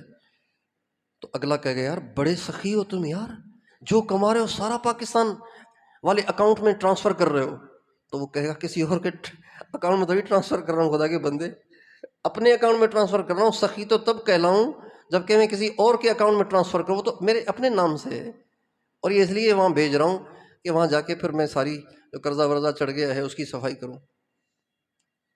یہ تو کوئی سخاوت نہیں ہے نا۔ تو جو دنیا میں خرچ کر رہا ہے وہ جو آخرت میں اس کا اکاؤنٹ ہے نا وہاں ٹرانسفر کر رہا ہے۔ یا ابن آدم، حدیث قدسی، یا ابن آدم افرغ من کنزک عندی لا حرق ولا غرق ولا سرق۔ اے آدم کے بیٹے، تو یہاں سے میرے خزانے میں بھیج دیا کر، میرے خزانے میں تیرا بھیجا ہوا ایسے محفوظ رہے گا کہ نہ جلے گا، نہ ڈوبے گا، نہ چوری ہوگا، پوری حفاظت کے ساتھ تمہیں ملے گا، اور جیسے بھیج رہے ہو ویسے نہیں، پتہ نہیں کتنا گناہ ہو کے ملے گا۔ سود ہمارے لیے حرام ہے نا، اللہ کے لیے تو حرام نہیں ہے، اللہ تو بڑھا کے دے سکتا ہے۔ حضرات صحابہ کرام رضوان اللہ علیہ مجمعین کے سامنے ہمارے نبی نے بخل کی اتنی مذمت بیان کی، اتنی مذمت بیان کی، اور خرچ کرنے کے اتنے فضائل رکھے، اتنے فضائل رکھے کہ رکھنے والا اپنے آپ کو مایوس سمجھتا تھا کہ میں کیسے رکھوں یار، یہ کوئی بات ہے؟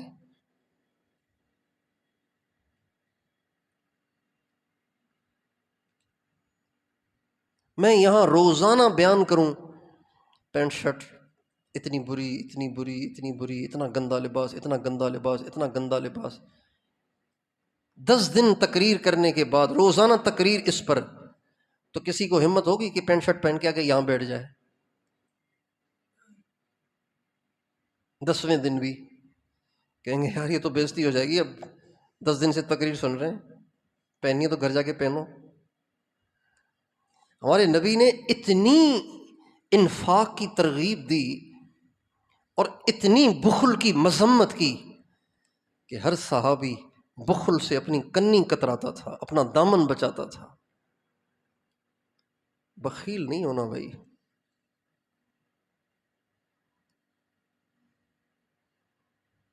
ناپسند ہے اللہ کو یہ بات۔ قرآن پاک کی آیت نازل ہوئی، من ذا الذی یقرض اللہ قرضا حسنا فیضاعفہ له اضعافا کثیرہ واللہ یقبض ویبسط، آگے کیا ہے؟ وَإِلَيْهِ تُرْجَعُونَ۔ کون ہے جو اللہ کو کوئی ہے ایسا جو اللہ کو قرض دے؟ قرضا حسنا، دل کی خوشی سے بھی دے اور جلدی بھی نہ مچائے کہ ابھی چاہیے ابھی چاہیے۔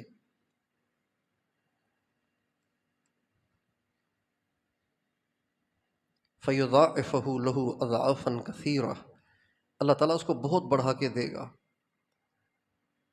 علماء کہتے ہیں کہ اللہ تعالیٰ نے اپنے نام پر خرچ کرنے کو قرض سے تعبیر اس لیے کیا کہ جیسے قرض واپس کرنا مقروض کے لیے لازم ہوتا ہے نا، جب انسان اللہ کے نام پہ خرچ کرتا ہے اللہ پاک بھی اس کو ایسے ہی لازمی واپس کرتے ہیں جیسے مقروض واپس کرتا ہے، ضرور واپس کرتے ہیں۔ کبھی نہیں ہو سکتا کہ آپ اللہ کے نام پہ دیں اور واپس نہ آئے، آخرت میں تو آئے گا، دنیا میں بھی۔ وَمَا أَنفَقْتُم مِّن شَيْءٍ فَهُوَ يُخْلِفُهُ، من شیء، تم رتی برابر بھی جو خرچ کرو گے نا فَهُوَ يُخْلِفُهُ، اللہ وہ تمہیں واپس لوٹائے گا، اس کا بدل عطا فرمائے گا، دنیا میں، آخرت میں تو دے گا۔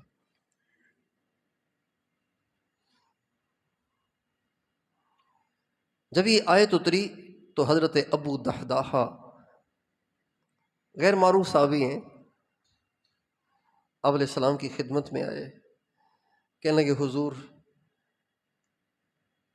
اللہ ہم سے قرض مانگ رہا ہے، ایستقرضنا ربنا، اللہ ہم سے قرض مانگ رہا ہے۔ آپ نے فرمایا ہاں، ایمان والا منشا کو سمجھتا ہے، اور بے ایمان کو اشکالات پیدا ہوتے ہیں۔ یہودی نے کہا ایسے رب کو کیا کرنا جو مقروض ہے، جو قرضہ مانگ رہا ہے ہم سے، ایسے رب کو کیا کرنا، وہ خود ہی قرضوں پہ چل رہا ہے۔ اور ایمان والے نے کہا اللہ قرض مانگ رہا ہے۔ آپ نے فرمایا ہاں، کہا جی میرے پاس جو باغ ہے نا بس یہی باغ ہے، تو بس آپ گواہ رہیے میں وہ اللہ کے نام پہ دیتا ہوں۔ آپ علیہ السلام نے یہ حضرت فاطمہ کے لیے نہیں مانگا تھا، حضرت علی کو بلا کے نہیں فرمایا بھائی یہ باغ ملا ہے، لو مزے کرو تم بھی، حسن حسین بھی، سارے خوشی کی زندگی گزار۔ فرمایا اپنے غریب رشتہ داروں میں سے تقسیم کر دو، تم نے جب اپنے ہاتھ سے اپنے غریب رشتہ داروں میں تقسیم کر دیا تو یہ تم نے اللہ کو قرض دے دیا۔ چنانچہ ابو دحداحہ رضی اللہ تعالیٰ عنہ آپ علیہ السلام کے اس ارشاد کے بعد فوراً واپس آئے اور اس باغ کے اندر داخل نہیں ہوئے، اللہ کو دے دیا ہے نا، اندر نہیں گئے، باہر کھڑے کھڑے اپنی بیوی سے کہا اے ام دحداحہ باہر آ جاؤ، بچوں کو بھی لے آؤ، یہ باغ میں اللہ کو دے چکا ہوں۔ چونکہ باغ میں ہی خود رہتے تھے، رہائش بھی یہی تھی، تو کمال ان کی بیوی کا ایمان بھی، انہوں نے یہ نہیں کہا صوفی صاحب آپ نے گھر بھی دے دیا باغ بھی دے دیا، رہیں گے کہاں؟ اتنا خشک بھی نہیں ہونا چاہیے، ہمیں در بدر کر کے تم سخاوت کا مظاہرہ کر رہے ہو، یہ نہیں کہا، بلکہ جو ہی حضرت ابو دحداحہ کی آواز سنی تو کوئی ٹینشن نہیں لی اس عورت نے، اپنے بچوں کو ہاتھوں سے پکڑا، کوئی فرنیچر کوئی ساز و سامان تو تھے نہیں، بس رہائش تھی وہاں پہ، اپنے بچوں کو لیا، جو تھوڑا بہت تھا برتنے کا سامان، کوئی برتن شرتن کوئی بھی چیز، فوراً لیا اور بچوں کا ہاتھ پکڑا اور ان کو لے کے نکلنے لگیں۔ جب بچوں کے منہ پہ نظر پڑی تو اس باغ کی کھجور ان کے منہ میں تھی، تو انگلی ڈال کے ان کے منہ سے وہ کھجور نکالی اور کہا تیرے ابا اللہ کو دے چکے ہیں، اب کھجور یہ مت کھاؤ۔ چنانچہ وہ کھجور نکال کے وہیں ڈالی اور اپنے بچوں کو لے کے باہر نکلیں اور خوشی خوشی اپنے خاوند سے کہنے لگیں ربح البیع ربح البیع، اے ابو دحداحہ بڑے نفع کا سودا کر کے آئے ہو، بڑے نفع کا سودا کر کے آئے ہو۔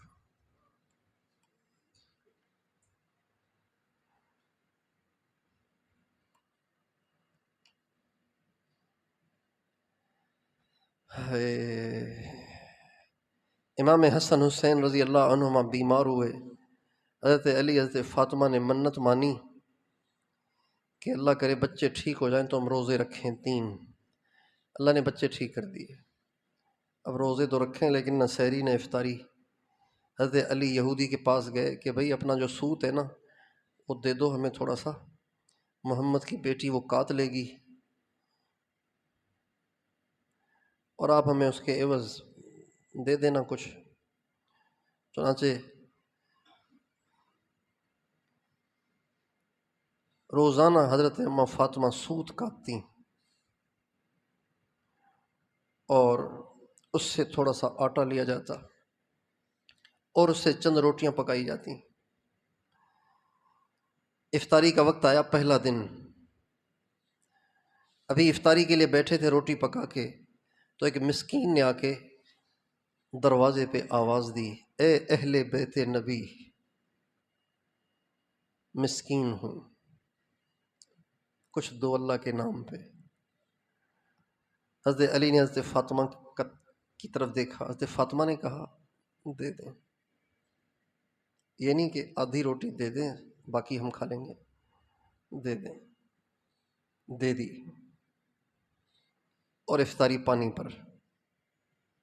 اگلے دن پھر سارا دن سوت کاتا، آٹا لیا، روٹی پکائی، ایک یتیم آ گیا، اے اہل بیت نبی، یتیم ہوں کچھ دے دو۔ حضرت علی نے حضرت فاطمہ کو دیکھا، ان کا دے دیا اور افطاری پانی پر۔ تیسرے دن سوت کاتا اور آٹا لیا اور روٹی پکائی، جب بیٹھے تھے تو ایک قیدی آ گیا، اے اہل بیت نبی، قیدی ہوں بہت دن کا بھوکا ہوں۔ حضرت علی نے حضرت فاطمہ کو دیکھا، ان کا دے دو، دے دیا۔ جب یہ اہل بیت نے اتنی بڑی قربانی دی جبکہ خود بھوکے تھے تو اللہ تعالیٰ نے قرآن پاک کی آیتیں اتار دیں، وَيُطْعِمُونَ الطَّعَامَ عَلَىٰ حُبِّهِ مِسْكِينًا وَيَتِيمًا وَأَسِيرًا إِنَّمَا نُطْعِمُكُمْ لِوَجْهِ اللَّهِ لَا نُرِيدُ مِنْكُمْ جَزَاءً وَلَا شُكُورًا فَوَقَاهُمُ اللَّهُ شَرَّ ذَلِكَ الْيَوْمِ وَلَقَّاهُمْ نَضْرَةً وَسُرُورًا۔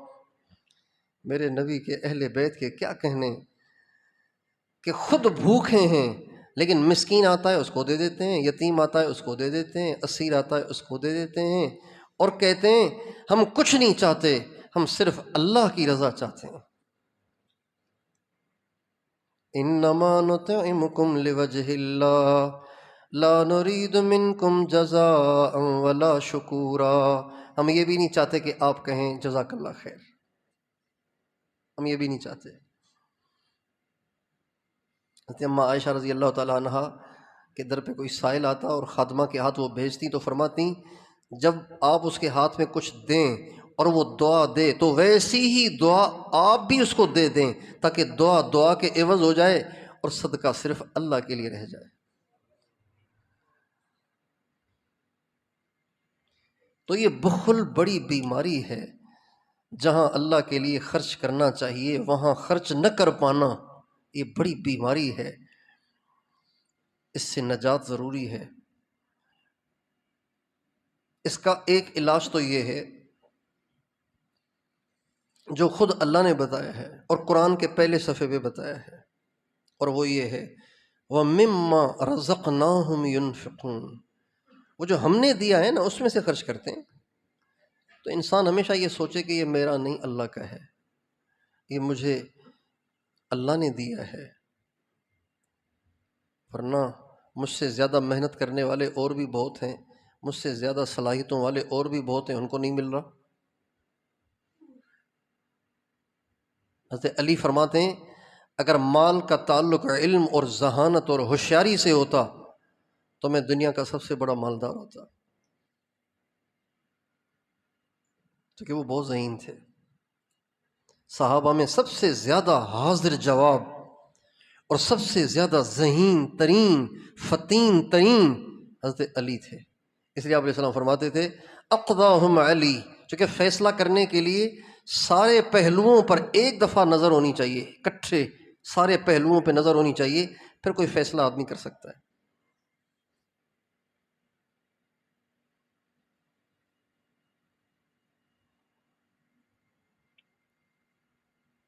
وحشی بن حرب کو آزاد کیے جانے کے لالچ پر مسلمانوں کے لشکر میں بھیج دیا گیا اور کہا گیا کہ یا تو محمد کو شہید کرنا ہے علیہ الصلوۃ والسلام، یا علی کو، یا حمزہ کو۔ تو وحشی نے کہا میں نے سوچا کہ محمد کو شہید کرنا تو مشکل ہے، چونکہ وہ تو اللہ کی حفاظت میں ہے، اور وہ سب کے بڑے ہیں تو ان کو تھوڑی اکیلا چھوڑیں گے، لہذا ان کو تو شہید کرنا میرے بس میں نہیں ہے۔ باقی علی تو دیکھ لیتا ہوں۔ کہنے لگے جب میں علی کو دور سے دیکھا تو وہ اتنے ذہین تھے کہ لڑ ادھر رہے تھے لیکن نظر ادھر بھی تھی ادھر بھی تھی، چاروں طرف ان کی نظر گھوم رہی تھی۔ کہ آدمی لڑ تو ایک ہی طرف سکتا ہے نا، لیکن لڑ ایک طرف رہے تھے لیکن نظر ان کی چاروں طرف تھی، غافل، کسی سمت کی طرف غافل نہیں تھے۔ میں نے کہا یہاں بھی دال نہیں گلے گی، چلیں حمزہ کو دیکھ لیتے ہیں۔ کہنے لگے جب میں حضرت حمزہ کی طرف گیا تو وہ کسی بڑے سرغنے کے پیچھے لگ گئے تھے جو کہ مسلمانوں کو دھڑا دھڑ شہید کر رہا تھا اور بڑے بڑے دعوے کر رہا تھا۔ تو حضرت حمزہ پورے جذبے اور جوش کے ساتھ اس کی طرف پلٹے اور اس کا ادھر آ ختنہ کرنے والی کے بیٹے، یہ کہہ کر اس کی طرف جو پوری قوت اور پوری توجہ سے بڑھے تو جو میری سمت تھی اس سے غافل ہو گئے اور مجھے نیزے کا وار کرنے کا موقع مل گیا، اس لیے میں نے ان کو شہید کر دیا۔ تو حضرت علی بڑے ذہین تھے۔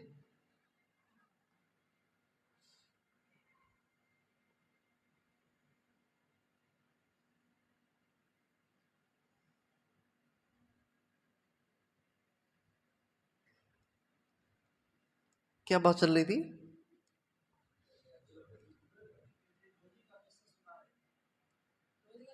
ہاں ابن جوزی کا قصہ بھی رہ گیا، ہاں اس کو بھی مکمل کریں گے۔ اور ابھی کیا بات چل رہی تھی؟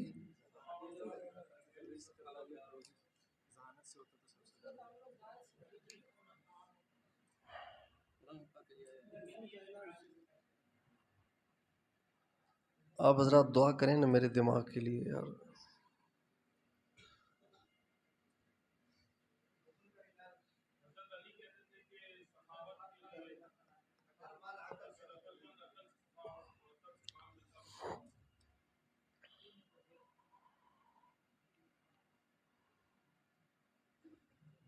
بہرحال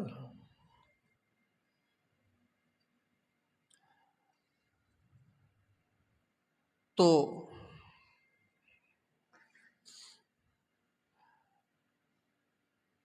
سخاوت بخل سے نجات کا پہلا طریقہ یہ بات چل رہی تھی۔ بخل سے نجات کا جو پہلا طریقہ ہے جو قرآن کے پہلے صفحے میں، وہ یہ ہے کہ اللہ نے دیا ہے، میرا نہیں ہے۔ مجھ سے زیادہ صلاحیتوں والے اور بھی بہت ہیں، ان کے پاس نہیں ہے۔ مجھ سے زیادہ ذہین، مجھ سے زیادہ صلاحیتوں والے اور بھی ہیں، ان کو نہیں ملا۔ تو یہ اللہ نے دیا ہے، تو اللہ نے دیا ہے اور اللہ کے نام پہ دوں گا تو کون سا کمال کر رہا ہوں؟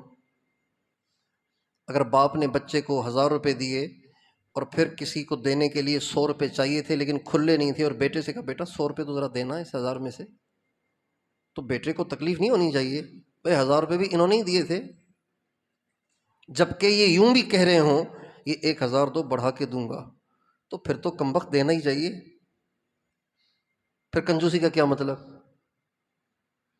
تو پہلا علاج تو بخل کا یہ ہے، یہ انسان ذہن بنا لے اللہ دے رہا ہے۔ کون دے رہا ہے؟ ہدی للمتقین الذین یؤمنون بالغیب ویقیمون الصلاۃ ومما رزقناہم ینفقون۔ یہ پہلا علاج ہو گیا۔ اور دوسرا علاج اس کا یہ ہے کہ انسان جی چاہے نہ چاہے زبردستی خرچ کرے، جی چاہے نہ چاہے زبردستی خرچ کرے۔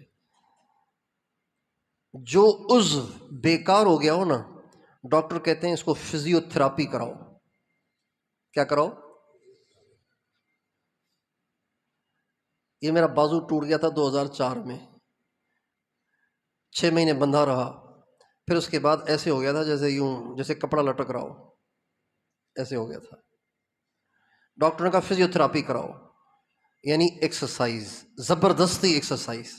ایک تو ہوتی ہے ایکسرسائز اپنے اختیار سے، ایک ہوتی ہے زبردستی۔ جو زبردستی ہوتی ہے نا اس کو فزیو تھراپی کہتے ہیں، زبردستی۔ اب وہ کھینچتے تھے، میں کہتا تھا بہت درد ہو رہا ہے، مت کھینچو یہ نہیں اٹھ رہا، لیکن 6 مہینے زبردستی جب اس کو اوپر نیچے دائیں بائیں موڑا گیا، طاقت واپس لوٹ آئی، ٹھیک ہو گیا۔ تو زبردستی کسی کام کو کرنے سے بھی وہ کام آسان ہو جاتا ہے۔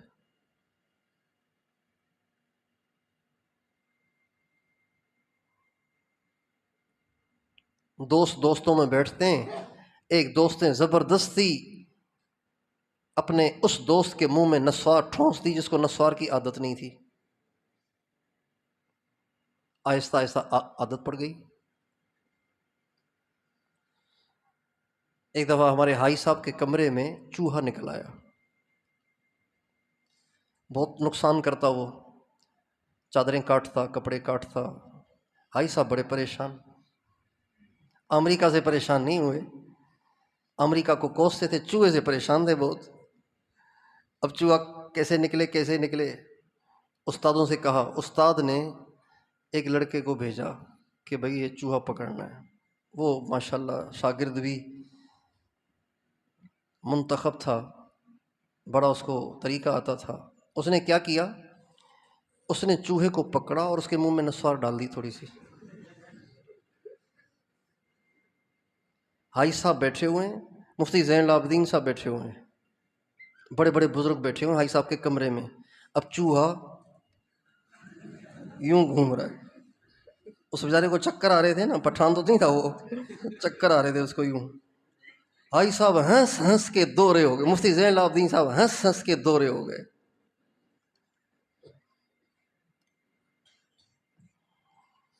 اتنے میں اس کو موقع ملا اور وہ بھاگ گیا، کچھ دیر اس کو چکر آئے پھر بھاگ گیا۔ سب نے کہا کہ خدا کے بندے پکڑ لیتے، کہنے لگے نہیں آئے گا، دیکھنا آئے گا، نسواری ہو گیا ہے۔ اور واقعی آیا۔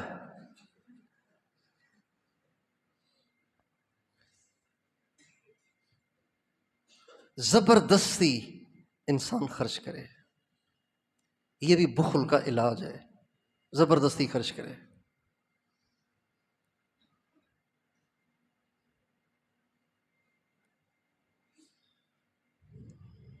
چاہے نفس کتنا تل ملائے، چاہے کتنا چیخے اور چلائے، لیکن یہ نکال کے دے۔ اچھا، جب دینے کی بات جی میں آ جائے نا، پھر دیر نہ کرے، فوراً دے۔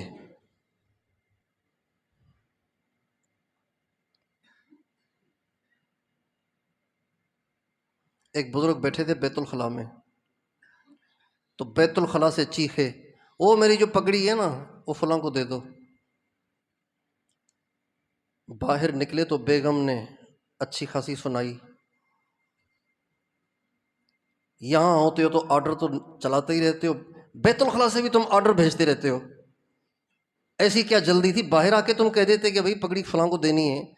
کہنے لگے نفس پہ اطمینان نہیں تھا، اس تک جی میں آئی تھی، میں نے سوچا کہ ایسے نہ تاخیر کروں پھر پروگرام ہی بدل جائے۔ اور واقعی ایسے ہوتا ہے، میرے ساتھ کئی دفعہ ہوا ہے ایسے۔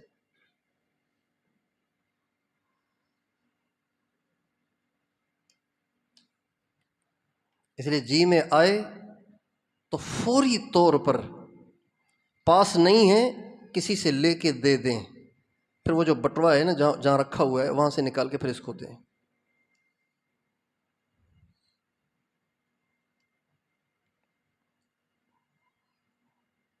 یہ دوسرا علاج ہے اس کا، کہ ہم زبردستی خرچ کریں۔ اور تیسرا اس کا علاج یہ ہے کہ ہم دنیا کی بے ثباتی پر غور کریں اور یہ سوچیں کہ ٹھیک ہے میں نہیں لگاؤں گا، لیکن یہ میرے پاس کب تک رہے گا؟ ٹھیک ہے میں نہیں دے رہا کسی کو، تو قبر میں لے جاؤں گا کیا ساتھ؟ آج اگر موت آ جاتی ہے تو کیا ہوگا؟ کس کے ساتھ مال گیا ہے؟ کون مال کو ساتھ لے کے گیا ہے؟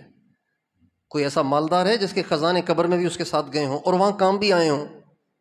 خزانے جائیں گے بھی تو کیڑے کھا لیں گے اس کو بھی۔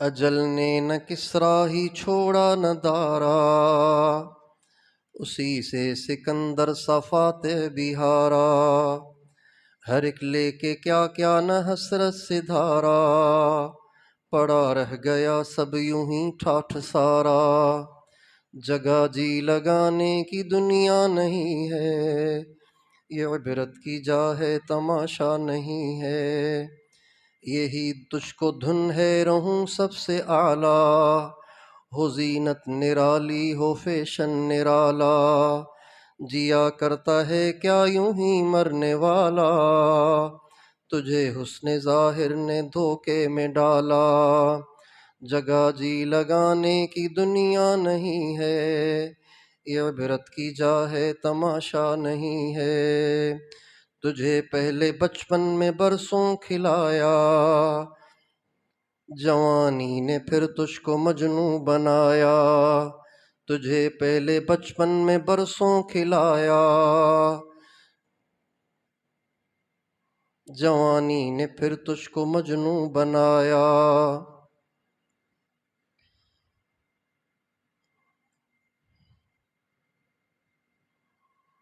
بڑھاپے نے پھر آ کے کیا کیا ستایا، اجل تیرا کر دے گی بالکل صفایا، جگہ جی لگانے کی دنیا نہیں ہے، یہ عبرت کی جا ہے تماشا نہیں ہے، بحر غفلت یہ تیری ہستی نہیں، دیکھ جنت اس قدر سستی نہیں، رہ گزر دنیا ہے یہ بستی نہیں، جائے عیش و عشرت و مستی نہیں، ایک دن مرنا ہے آخر موت ہے، کر لے جو کرنا ہے آخر موت ہے، اعلموا انما الحیات الدنیا لعب ولہو وزینۃ وتفاخر بینکم وتکاثر فی الاموال والاولاد، الہاکم التکاثر حتی زرتم المقابر، کلا سوف تعلمون ثم کلا سوف تعلمون، کلا لو تعلمون علم الیقین لترون الجحیم ثم لترونها عین الیقین ثم لتسألن يومئذ عن النعیم۔ یہ آیت پتہ ہے کس وقت اتری؟ یہ اس وقت اتری جب ہمارے نبی نے کئی دن سے کچھ نہیں کھایا تھا، اور ابو ایوب انصاری نے ہمارے نبی کو کھجوریں پیش کیں اور ایک بکری کا بچہ ذبح کیا اور تھوڑی سی روٹی پکائی اور ہمارے نبی کے سامنے، حضرت ابو بکر حضرت عمر کے سامنے پیش کی۔ جب ہمارے نبی نے وہ کھجور کھائی اور تھوڑا سا گوشت اور روٹی کھائی اور آپ فارغ ہوئے تو آپ نے فرمایا، یہ قرآن کی آیتیں اتر گئیں۔ تو حضرات صحابہ بہت پریشان ہوئے، کہنے لگے حضور اتنے دن کے بعد ملا ہے، اب بھی حساب ہوگا؟ فرمایا ہاں حساب ہوگا۔ جب یہ بات بہت زیادہ شاک ہوئی تو آپ نے فرمایا اگر تم کھانے کے بعد یہ دعا مانگ لیا کرو تو پھر تم سے حساب نہیں ہوگا۔ الحمد للہ الذی هو اشبعنا واروانا وانعم علینا وافضل، اگر یہ دعا مانگ لیا کرو تو پھر کھانے کا حساب نہیں ہوگا۔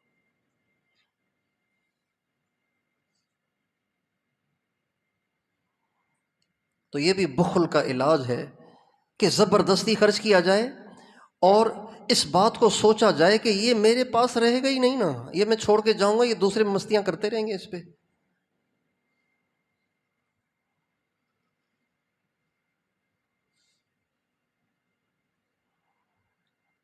اور سخی آدمی جو اللہ کو دیتا رہتا ہے نا، اس کو تو ملے گا، اللہ اس کی نسلوں کو بھی بعد میں دیتا رہتا ہے۔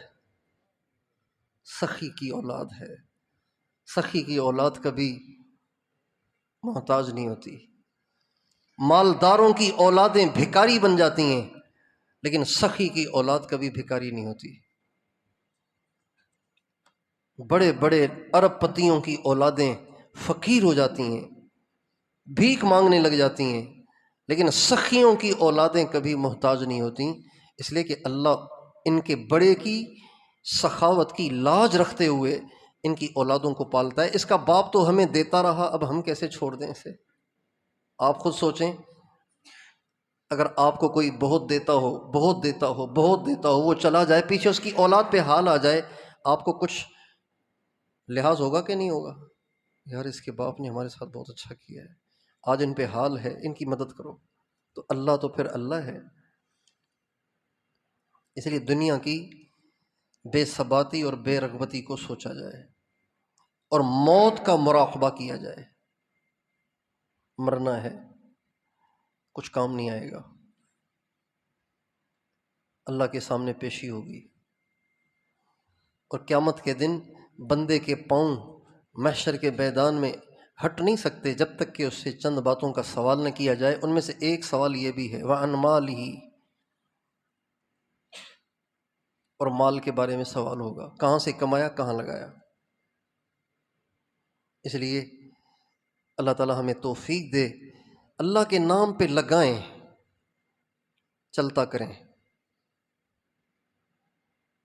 یہ جائے گا تو آئے گا، یہ رکا رہے گا تو کیسے آئے گا؟ اگر کوئی کسان بخل سے کام لے اور کہے نہیں میں نے نہیں ڈالنا زمین میں، اتنی ساری بوریاں زمین میں ڈال دوں گا، پاگل ہوں کیا میں؟ اگر وہ بخل سے کام لے گا تو فصل ملے گی اسے 100 گنا بڑھ کر، 200 گنا بڑھ کر ملے گی؟ نہیں ملے گی نا، نہیں ملے گی۔ تو یہ بھی ایک بخل کا علاج ہے۔ مثل الذین ينفقون فی سبیل اللہ کمثل حبۃ انبتت 7 سنابل فی کل سنبلۃ 100 حبۃ واللہ یضاعف لمن یشاء۔ اللہ تعالیٰ فرماتے ہیں جو لوگ اللہ کے راستے میں خرچ کر رہے ہوتے ہیں نا، ان کی مثال بالکل اس کسان کی سی ہے جس نے دانہ ڈال دیا ہے، دانہ ڈال دیا ہے، پھر اس دانے پہ اب 100 دانے اللہ بنائے گا۔ یہ بھی بخل کا علاج ہے کہ بھئی میں تو کسان کی طرح مزید لینے کے لیے ڈال رہا ہوں، کوئی یہ تھوڑی کہ مال سے مجھے نفرت ہے، میں تو مزید لینے کے لیے ڈال رہا ہوں جیسے کسان ڈالتا ہے۔ یہ بھی ایک علاج ہے بخل سے نجات کا۔ ان طریقوں کو اگر ہم استعمال کریں تو انشاءاللہ طبیعت خرچ کرنے پہ آمادہ ہو جاتی ہے۔ اللہ تعالیٰ سے دعا ہے کہ اللہ تعالیٰ ہمیں اس بخل کے موذی مرض سے چھٹکارا عطا فرمائے اور ہمیں سخاوت کی نعمت سے مالا مال فرمائے۔ وآخر دعوانا ان الحمد للہ رب العالمین۔